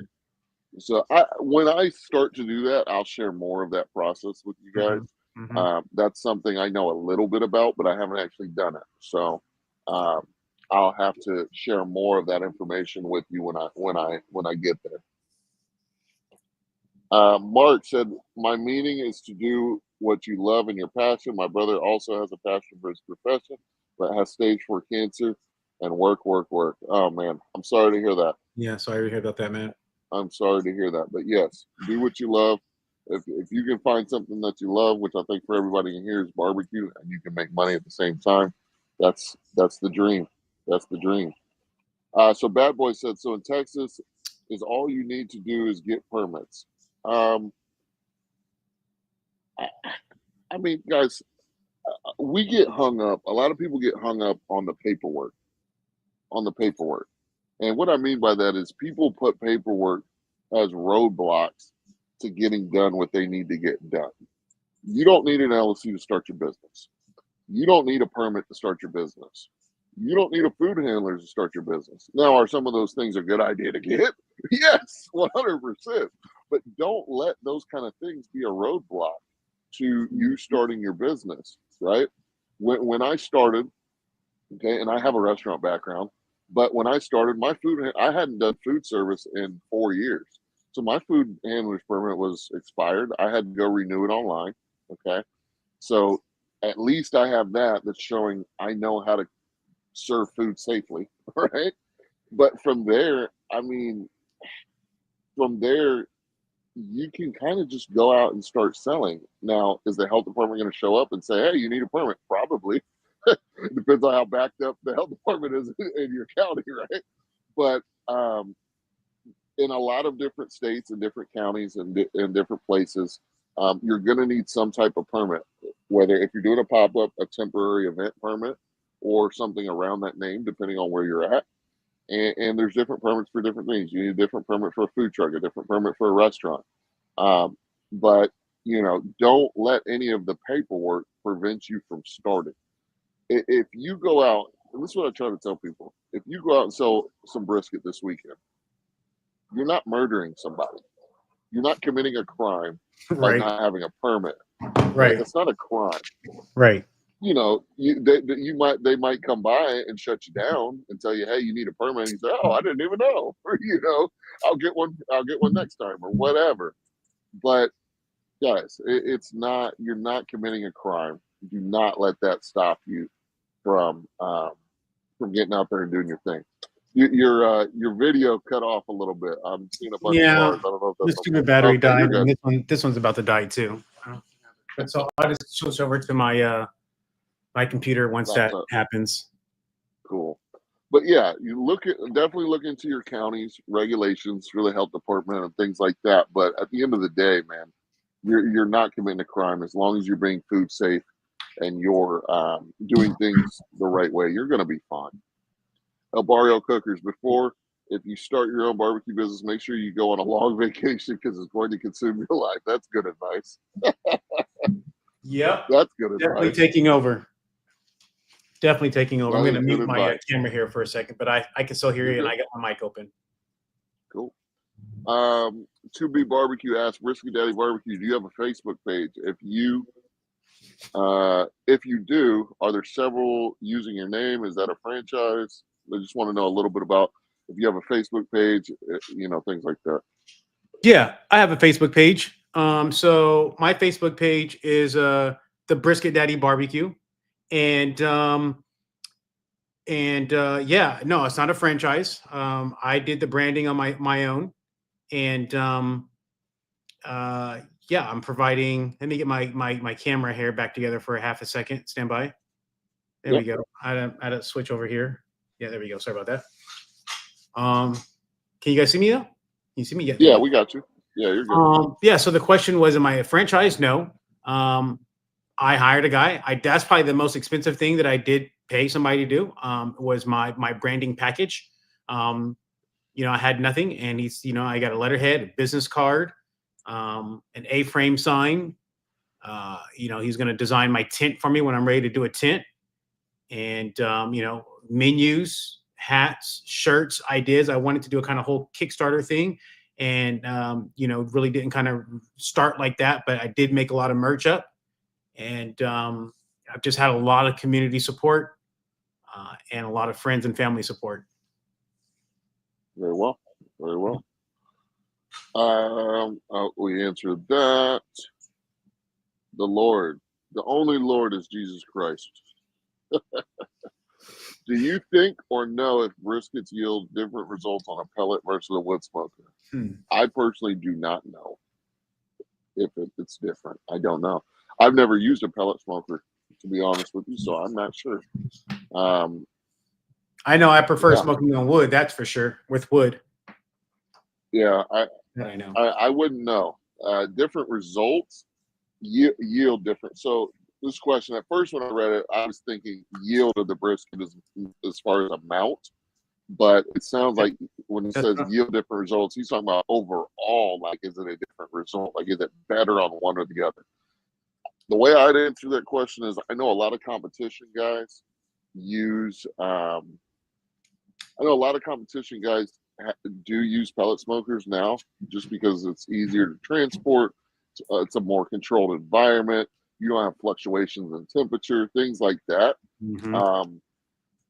As far as a different result, I think I would just, based on what I know, I would think you get more of a smoky flavor when you're using wood splits 100% as agree. opposed to pellets. That would just be my assumption. And I think based on what I know from a lot of people, I think that's the case. Doesn't mean you can't have a great product on a pellet. You certainly can. But I think you're going to get if you're selling barbecue, I would not use a pellet smoker.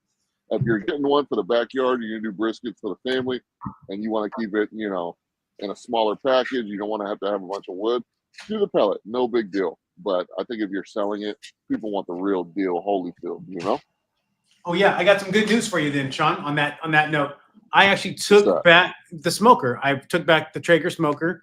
Being out as a pop-up, that would be very challenging. You're really not supposed to have anything else cooking like that anyway. So I said, if I'm going to start changing the way I operate, there's no need to spend the money for a smoker. Save that money and, use it toward when I need that $1,500 to have something on my, food truck or some licensing, right? So, make a little better, smarter decision. That wouldn't have increased sales or bringing any return of investment. So I was like, hey, it's, don't need that. So just wanted to update you with that.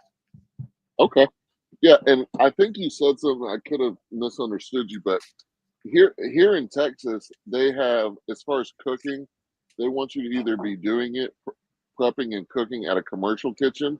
But if you're doing a temporary event, actually, it's true. They would actually prefer you to do it on site. If you're not doing it in a commercial kitchen, they allow you to cook on site.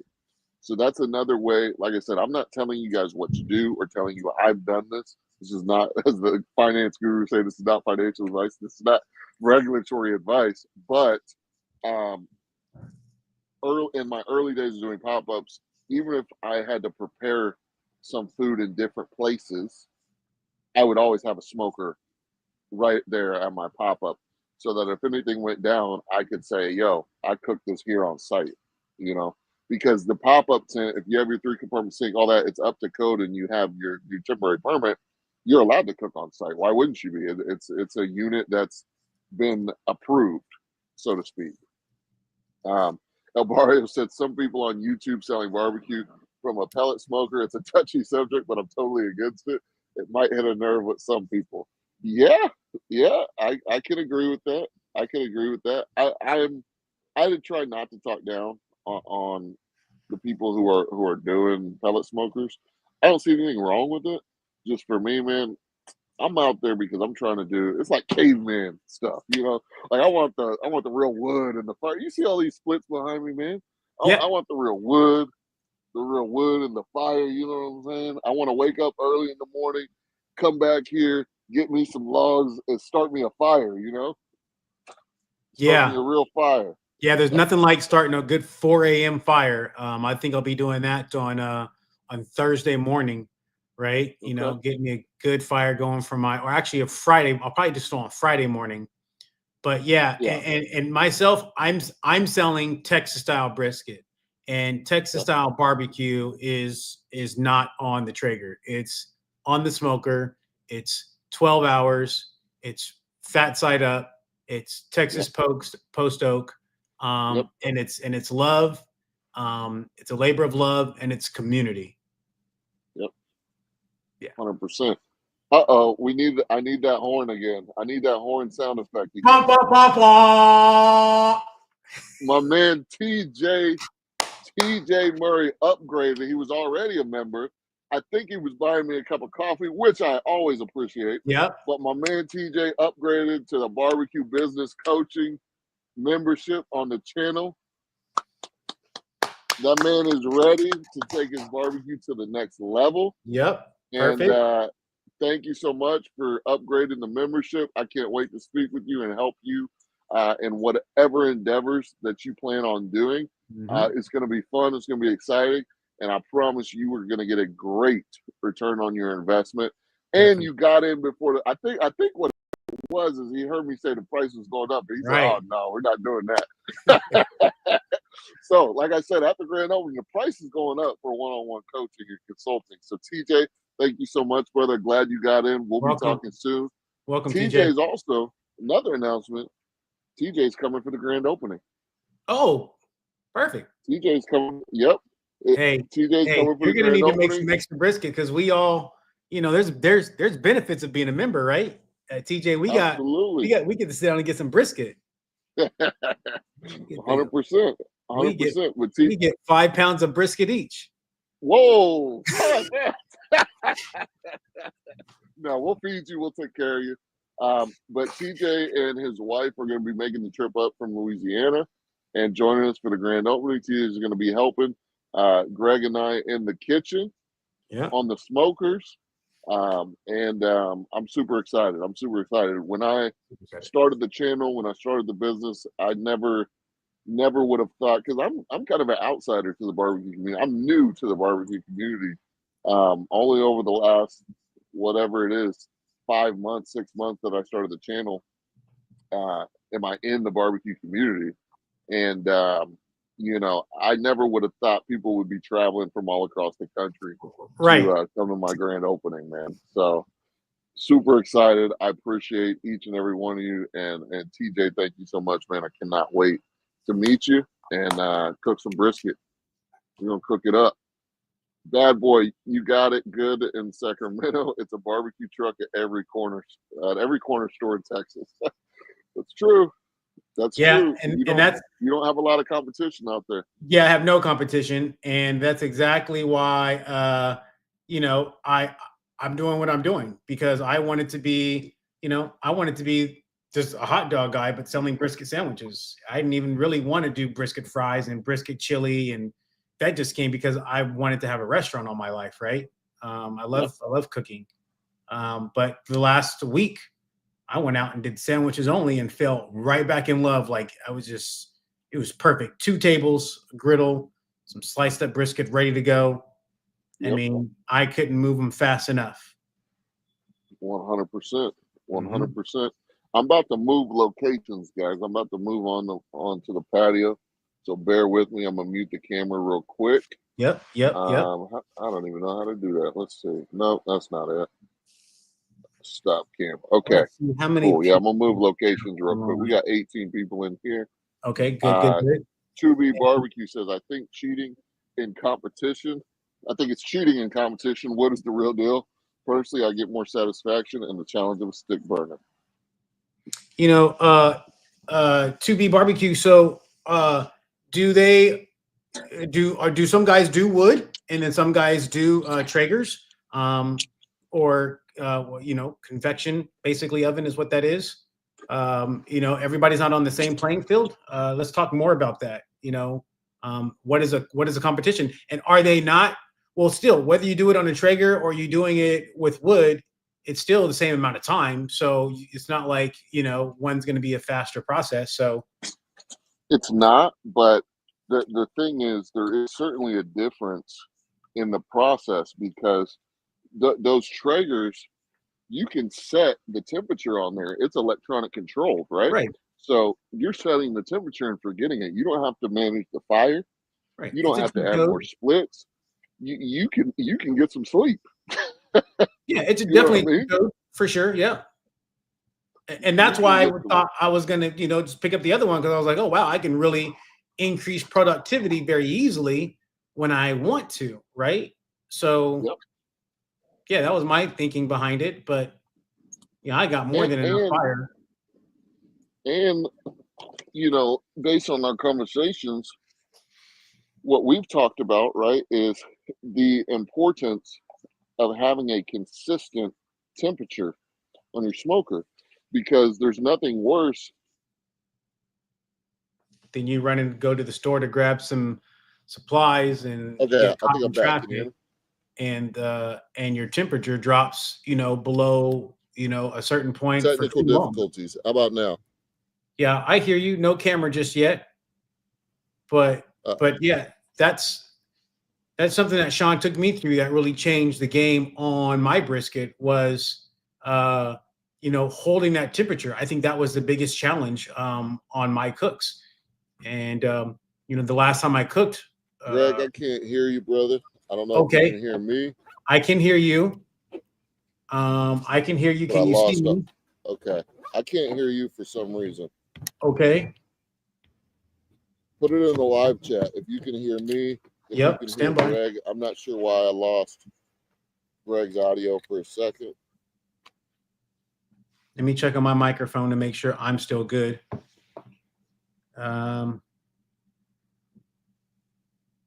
Hey. Okay, yeah, no, my microphone's still Okay, there we go. Now I my, can hear you. my microphone's still hot. Yeah. Now I can hear you. Okay, cool.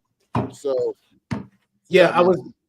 I was telling them, yeah, you know, keeping that temperature, that's what really changed my cook that last time, was keeping that fire, you know, at the temperature I was supposed to be keeping that at, like 250 actually.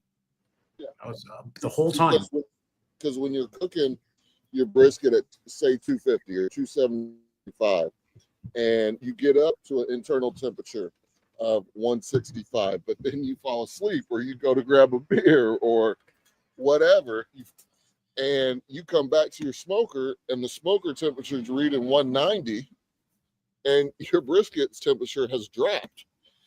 Not a Yeah. consistent cook, and it's going to affect the cooking time, and Yeah. it can affect the end result as well. Yeah, that's the most challenging. I've ran into that quite a few times. It's just a struggle. It's already going to stall, and now like you have no gas in the tank, so it's double trouble. Then you're struggling with trying to get a fire. You know, then you got dirty smoke instantly, right? Because you're struggling to get some kind of fire going.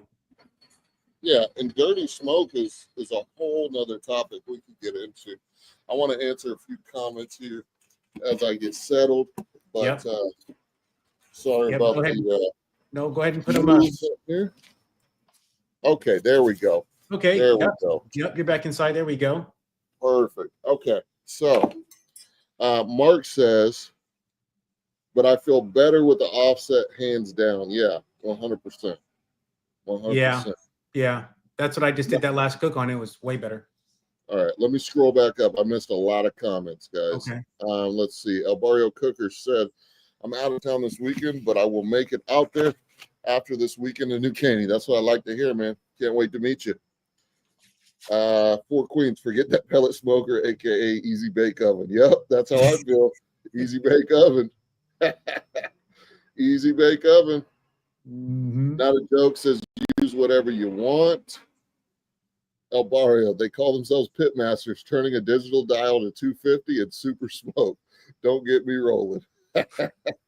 Yeah, I mean, you're not really, like I said, if you're cooking in the backyard for friends, family, you know, there's no big deal. You can use a pellet, no biggie.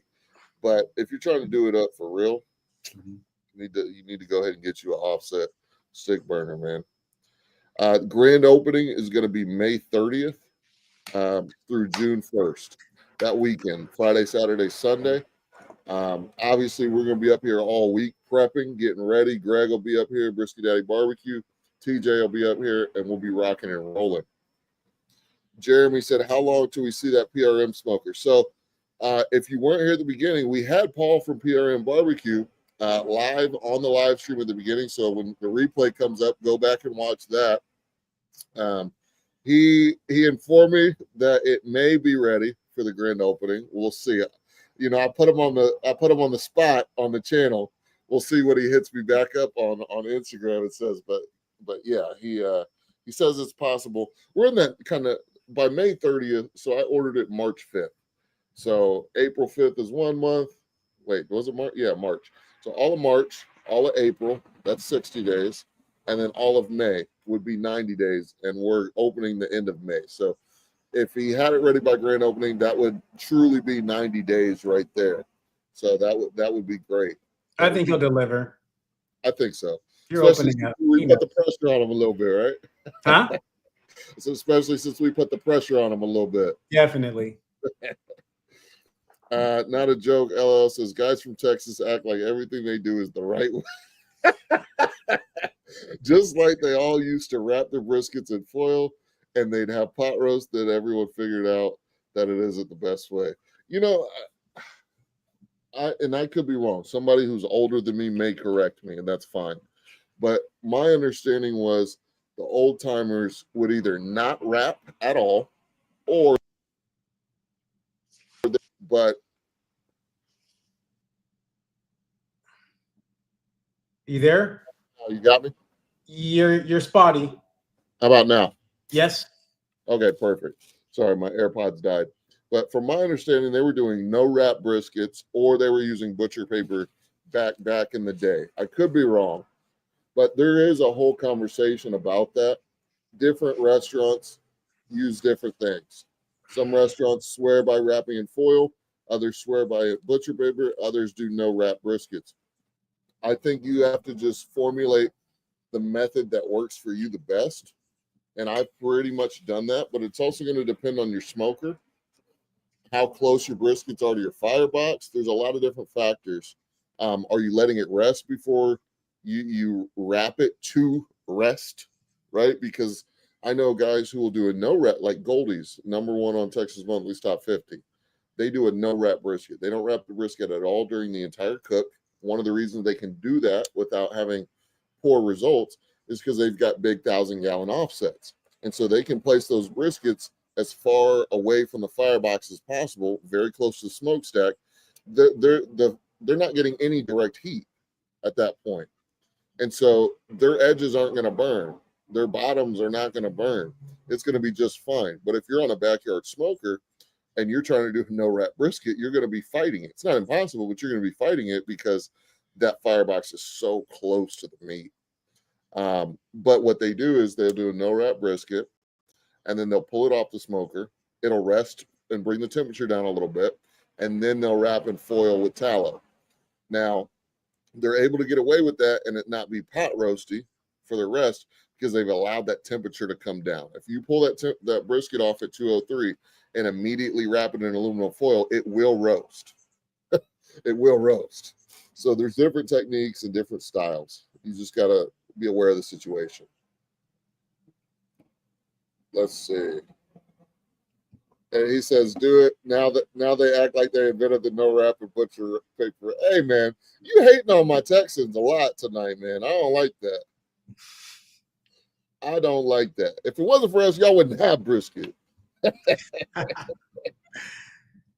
At competitions, a lot of people are cooking on drum smokers and using lump charcoal for over the fire smoking. Okay. So that's a drum smoker, right?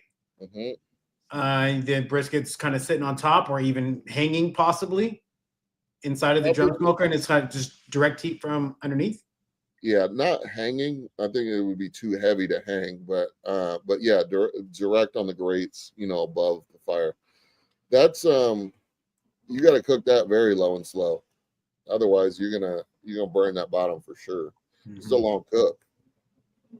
It's a long cook. So when your meat is further away, yep, from that heat source, does it take longer to do the brisket, or you still need to make sure that the temperature where the meat is still at 250 with the heat? Heat's way over here, right? We need to still make sure that amount of heat is still way this far. So the temperature you smoke your brisket at is going to depend on how big your smoker is and where you're placing the meat on the smoker, because different places in the smoker are going to get hotter than others, right? Mm-hmm. Typically, closer to the firebox is going to be the hottest, as well as the back of the smoker away from the door is going to be the hottest, right? Because that's sealed up, that's not opening from the back, right?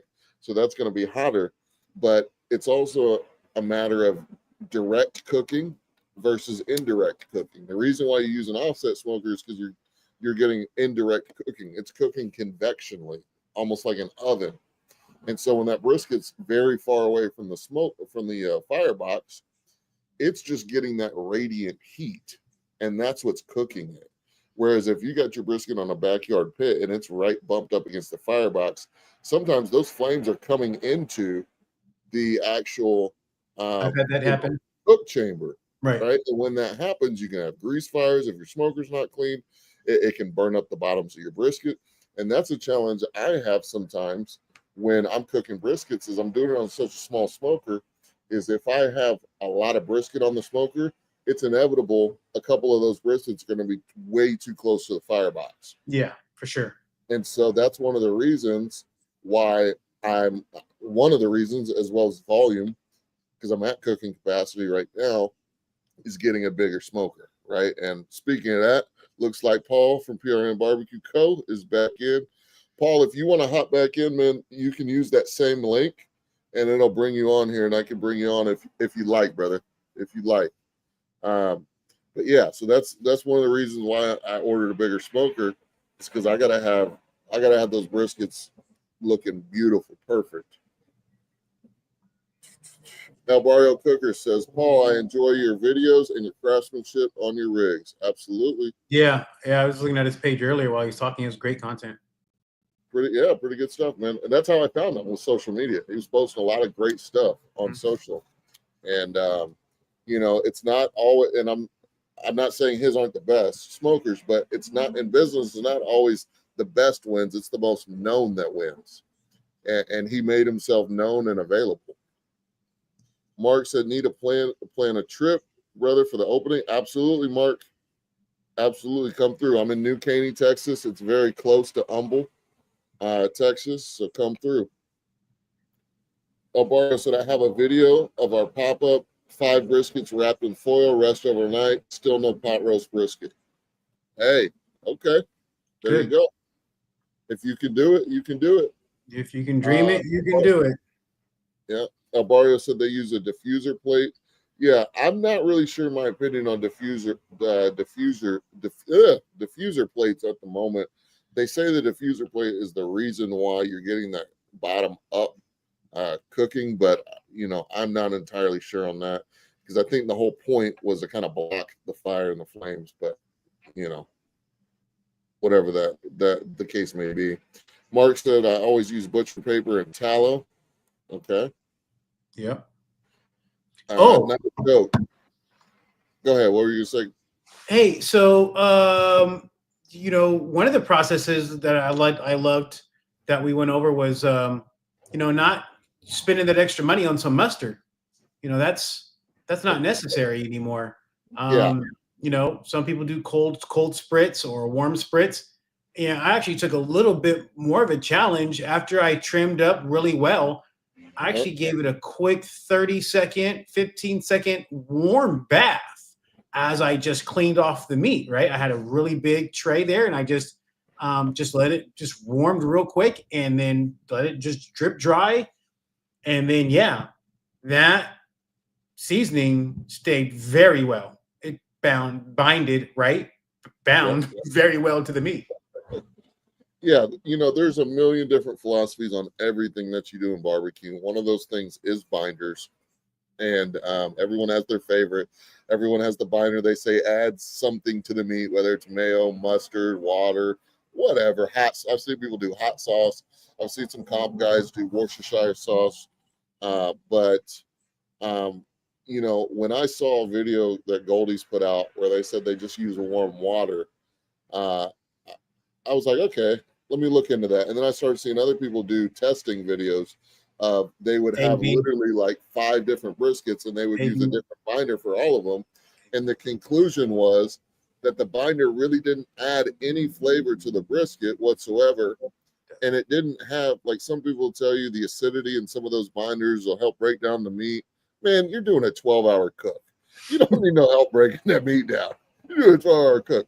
And so instead of buying mustard or mayo or something and wasting all that food cost on it, I just take a spray bottle with warm water as the binder, right? And it does the same thing as your mayo, mustard, whatever the case may be, and you don't have the food cost.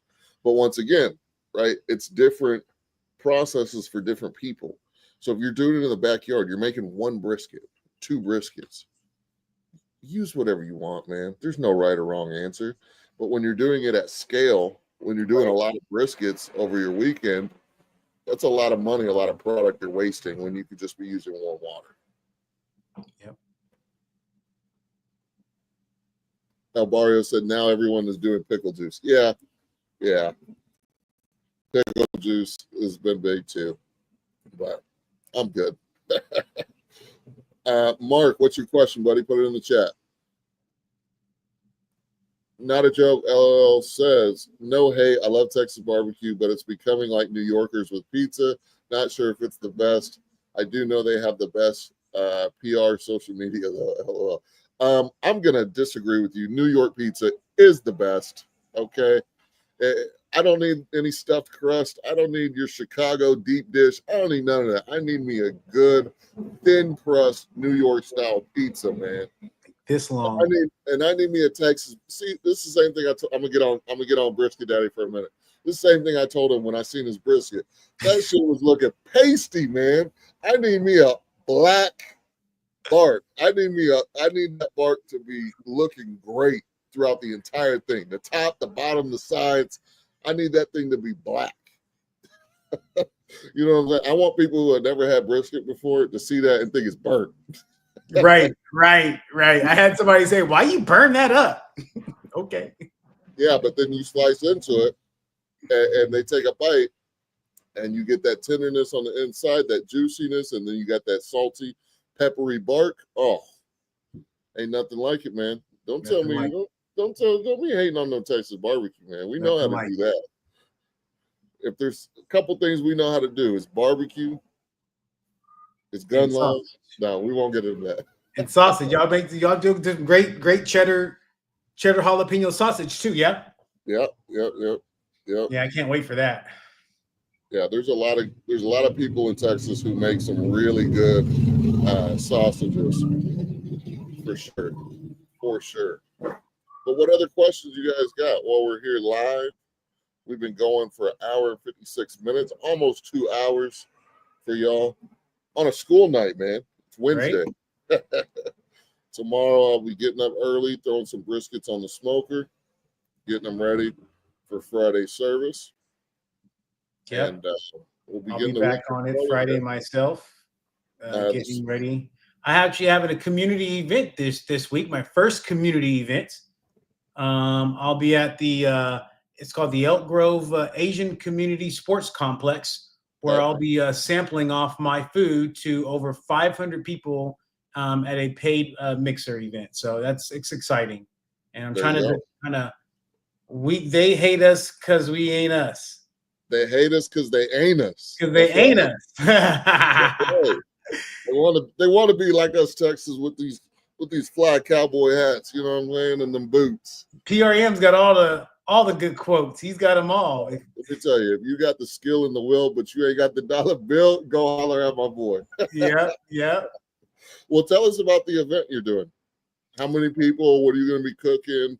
How you got to do it? Talk to us. Okay, 500, 600 people. 5 to 6 is VIP guest. It's a wine mixer. It's called the Taste of Elk Grove.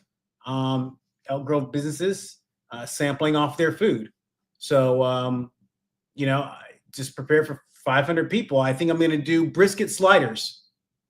Something small. I was going to do the brisket chili, but we're coming out of the cold season now, so shied away from that. I think just a Hawaiian roll, a little slice of brisket, and I really want to make up some homemade coleslaw. I've been, I've toyed around with making some coleslaw, but I really love chimichurri. Sauce. I'm kind of thinking about doing like a carrots and cabbage with like a chimichurri slaw. No mayonnaise. So I kind of want to try that. I've seen that, and I want to really do that. So I could dig it. That sounds good. Mm-hmm. That sounds good. And it's taking barbecue a little more upscale, getting a little creative with the culinary stuff. It's a wine mixer, so wine drinkers might need a little bit something a little upscale. I can dig it. How many people did you say? 600 people. 600 people. Yeah. Wow. That's a big event, man. That's huge. 5 to 8. So it's dinner time. So they're going to be definitely going around. I'm just going to pass on my flyers for catering services and for community events. You better have one of those kids at the church pass out them flyers. You're going to be busy serving 600 people. Yeah, I got my mom and I got my wife at the table with me. So you can do up to 3 people. Okay.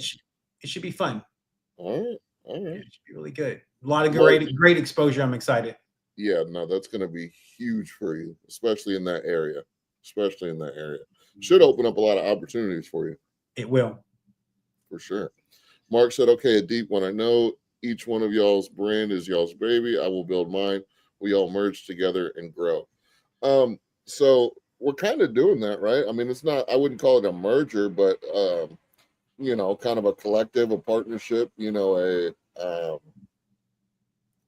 barbecue friends. I don't know, whatever you want to call it, right? Yeah, it's a whole new culture. This is going to be something new. We've been talking about inviting different people on, and like building this channel up. I've got a channel. Soon I'm going to start, taking this stream and routing it over to my stream. I've got the capabilities. I just got to, set up the time and, make it happen. But I mean, the possibilities are endless. For sure. But I wouldn't, if you build something, you don't want somebody to take it over, or you don't want to if you build something, you don't want to give somebody 25%, 50%. You don't want to do that, Sure. And I always tell, especially small businesses, if you can do it without a business partner, I do it without a business partner, because a lot of things can happen. That partnership can kill your business. If you pick the wrong partner, something goes wrong, you have a falling out. So, it's good to collaborate. That's the word I was looking for. It's good to collaborate with people, but I wouldn't give ownership or partial ownership to my business to anybody. I would reshape and rebrand and do something a little bit different if I ever had to do that, as opposed to having somebody buy into it. For sure. Will we merge together and grow? Yeah, we're merging right now, and we're growing. Each one teach one. Collaborate. Yeah. Not a joke. So Detroit pizza is the best in my opinion. Okay. All right. Next question. Bad boy says, I'm going to try. Y'all got to use some grammar up in here, man. I know. I'm going to try to come the 31st. I'd love that, man. Come out, man. We'd love to have you. Everybody who comes out, we're going to treat like family, like we always do. So come through. I understand you, bad boy. That's just a voice the chat. I'm just giving him a hard time, just like I'm giving Not a Joke a hard time. Don't take it personally. Four Queens Barbecue said a barbecue brotherhood. There you go. Not a joke. Thanks. See you next time, brother. We'll see you next time. Thanks for the join barbecue. Yeah, thanks, sure. All right. AC from College Station, Texas. What up? Welcome. What up? El Barrio Cooker says, Paul. Hopefully Paul's still listening. Paul said, if you're open on Saturday, I might stop by and take a gander, but I need to sell my pits and spits before the wife files for divorce. My rig is already called This Is the Other Woman. Nice. El Barrio Cookers is selling his smoker, maybe looking to get another one from Paul. So, connect with him. He's super responsible on Instagram. So just shoot him a message, ask him if he'll be there on Saturday. I'm not sure if he is or not, but you guys can schedule a time to meet up there and figure things out. Bless you. Bless you. Thank you. So when is that big catering you got? The big event? Catering for me? Yeah, that you were talking about. What is that? Okay, so I have a couple events that I was going to hold off on, but it is what it is. So my neighbor is the principal of a school, and she came by and ate some of my food at the pop-up and was like, wow, you should be a food vendor at our next school event. Well, I'll get the PTA in contact with you. Great. She calls me the other day. Is like, yeah, the pizza guy was taking too long to make pizzas. He wouldn't make orders until, people made the orders, and they took 15 minutes, and the event's only 3 hours long. We loved your food. We want you to be the food vendor. So a 1,200 person event in what, 30 days, 20 days. And what do you, okay. Yeah. So you are getting a lot of these opportunities, being a part of the community, getting your name out there. Mm-hmm. And this is something that goes back to the foundations, like Mark's putting dollar signs in here. That goes back to the foundation of the channel. Me telling you guys, just get out there and start selling your barbecue, start making some money, and start seeing if people are enjoying your food and you want to take things to the next level gradually. But, you've done that. You've got out there. Now, money's coming in. You still got a day job, obviously, right? But it's great to have that extra income and to have a side business and something that you can call your own. We went through all of us went through something 5 years ago, right? Mhm. Little flu, right? I'm not going to say the words because I don't want this video to get demonetized, but we all went through a little flu 5 years ago, and a lot of people lost their jobs and their livelihoods. It's good to have something that you can rely on as a backup to pay some bills for sure. Yeah, my wife was just talking about that. She's like, man, this is actually really something we can actually work with. This is a second stream of income that we could really use for our family. And I'm saying, yeah, I'm not just doing this just for my health. This is actually, I've got a game plan in my head now. I'm actually, I started this just to make a few dollars. Honestly, this started as a passion project, to sell my briskets because I was having fun with it. But I said, I'm going to make a few bucks to do some excursions in Mexico so we can enjoy ourselves and it's not a problem. Right? Well, mission accomplished, day 3. Yeah. Right. So now I'm like on to, bigger and greater things. Now I'm like, okay, this is a whole living, breathing, thing. Yeah. And I'm not going to stop. For sure. For sure. El Barrio is out. He's got to wake up at 3:30. All right, man. We'll see you later, brother. Thanks for joining us, man. SoCal Reloader says, talking about your first pop-up, how many briskets did you do? What's a good amount of food for your first pop-up? Thanks. So for me personally, I did 2 briskets for my first pop-up, but I also did ribs. I also did turkey as well. And I did mac and cheese and I think coleslaw. But it's going to really depend on where you're doing it. If you've got a gig to do a pop-up at a brewery and it's a busy brewery, then maybe you want to cook some more food than that. But the way I ended up doing my first pop-up was I knew I wanted to do a pop-up. I was looking for a location to do it. There was a guy who had a sign that you could rent. Basically, he just had a bunch of land on the side of the road. And I called the number. I said, hey, I want to do a pop-up. I'm going to have a pop-up tent, a smoker, things like that. How much would it be for me to pay you by the day to be out there? And he asked me, he was like, well, how much do you usually pay at different events you're doing? To be honest, it was kind of a little white lie because I hadn't done any events yet, right? But I did have an idea because I did ask an event, what they were charging. It was $50 a day. Yep. Okay, it was $50 a day. Yep. And so I said, well, the other vendor markets are charging $50 a day to set up my tent. And he said, all right, cool, we'll do that. And so I paid $50 a day, Friday, Saturday, Sunday. And I just was out on the side of the road with a smoker and a tent, man. Talk about origin story, right? Just a smoker and a tent and people driving. I didn't do any marketing. Nobody knew me, right? People just driving by, stopped and bought the barbecue, man. We gave out free samples to every single person who came in line because people want to know that it's going to be good before they spend that money, especially with some random guy on the side of the road. Right? 100%. So we made sure our customer service was right. We made sure we were giving some good food out as samples that were going to make them want to actually buy the food we were selling. And we did it. But don't get in over your head. Like I said, it depends on where you're doing your pop-up. Are you just setting up on the side of the road randomly like I am, or are you doing it at a brewery, or are you doing it at some kind of festival or event? Those things matter. But yeah, that's how we did it. Same model.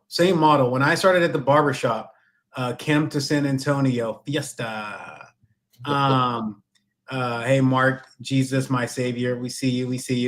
Same model, man. When I went to the barbershop, I did 1 brisket the first day. And like the next weekend, I think I did 2 briskets. But I was giving out samples like nobody's business, right? I was still giving away free food. Yeah. And as soon as I gave somebody the sample, I'll take it, right? Yeah, I'll take 2.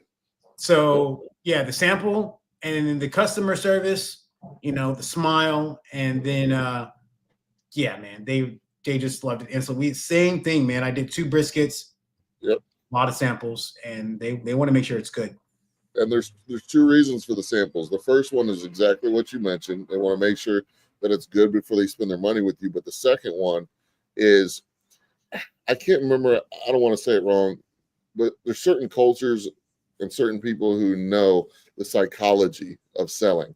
And have you ever been in an airport and somebody walked up to you and gave you flowers or gave you something, and you're like, "Oh, thanks," and then they're like, "All right, you want to buy?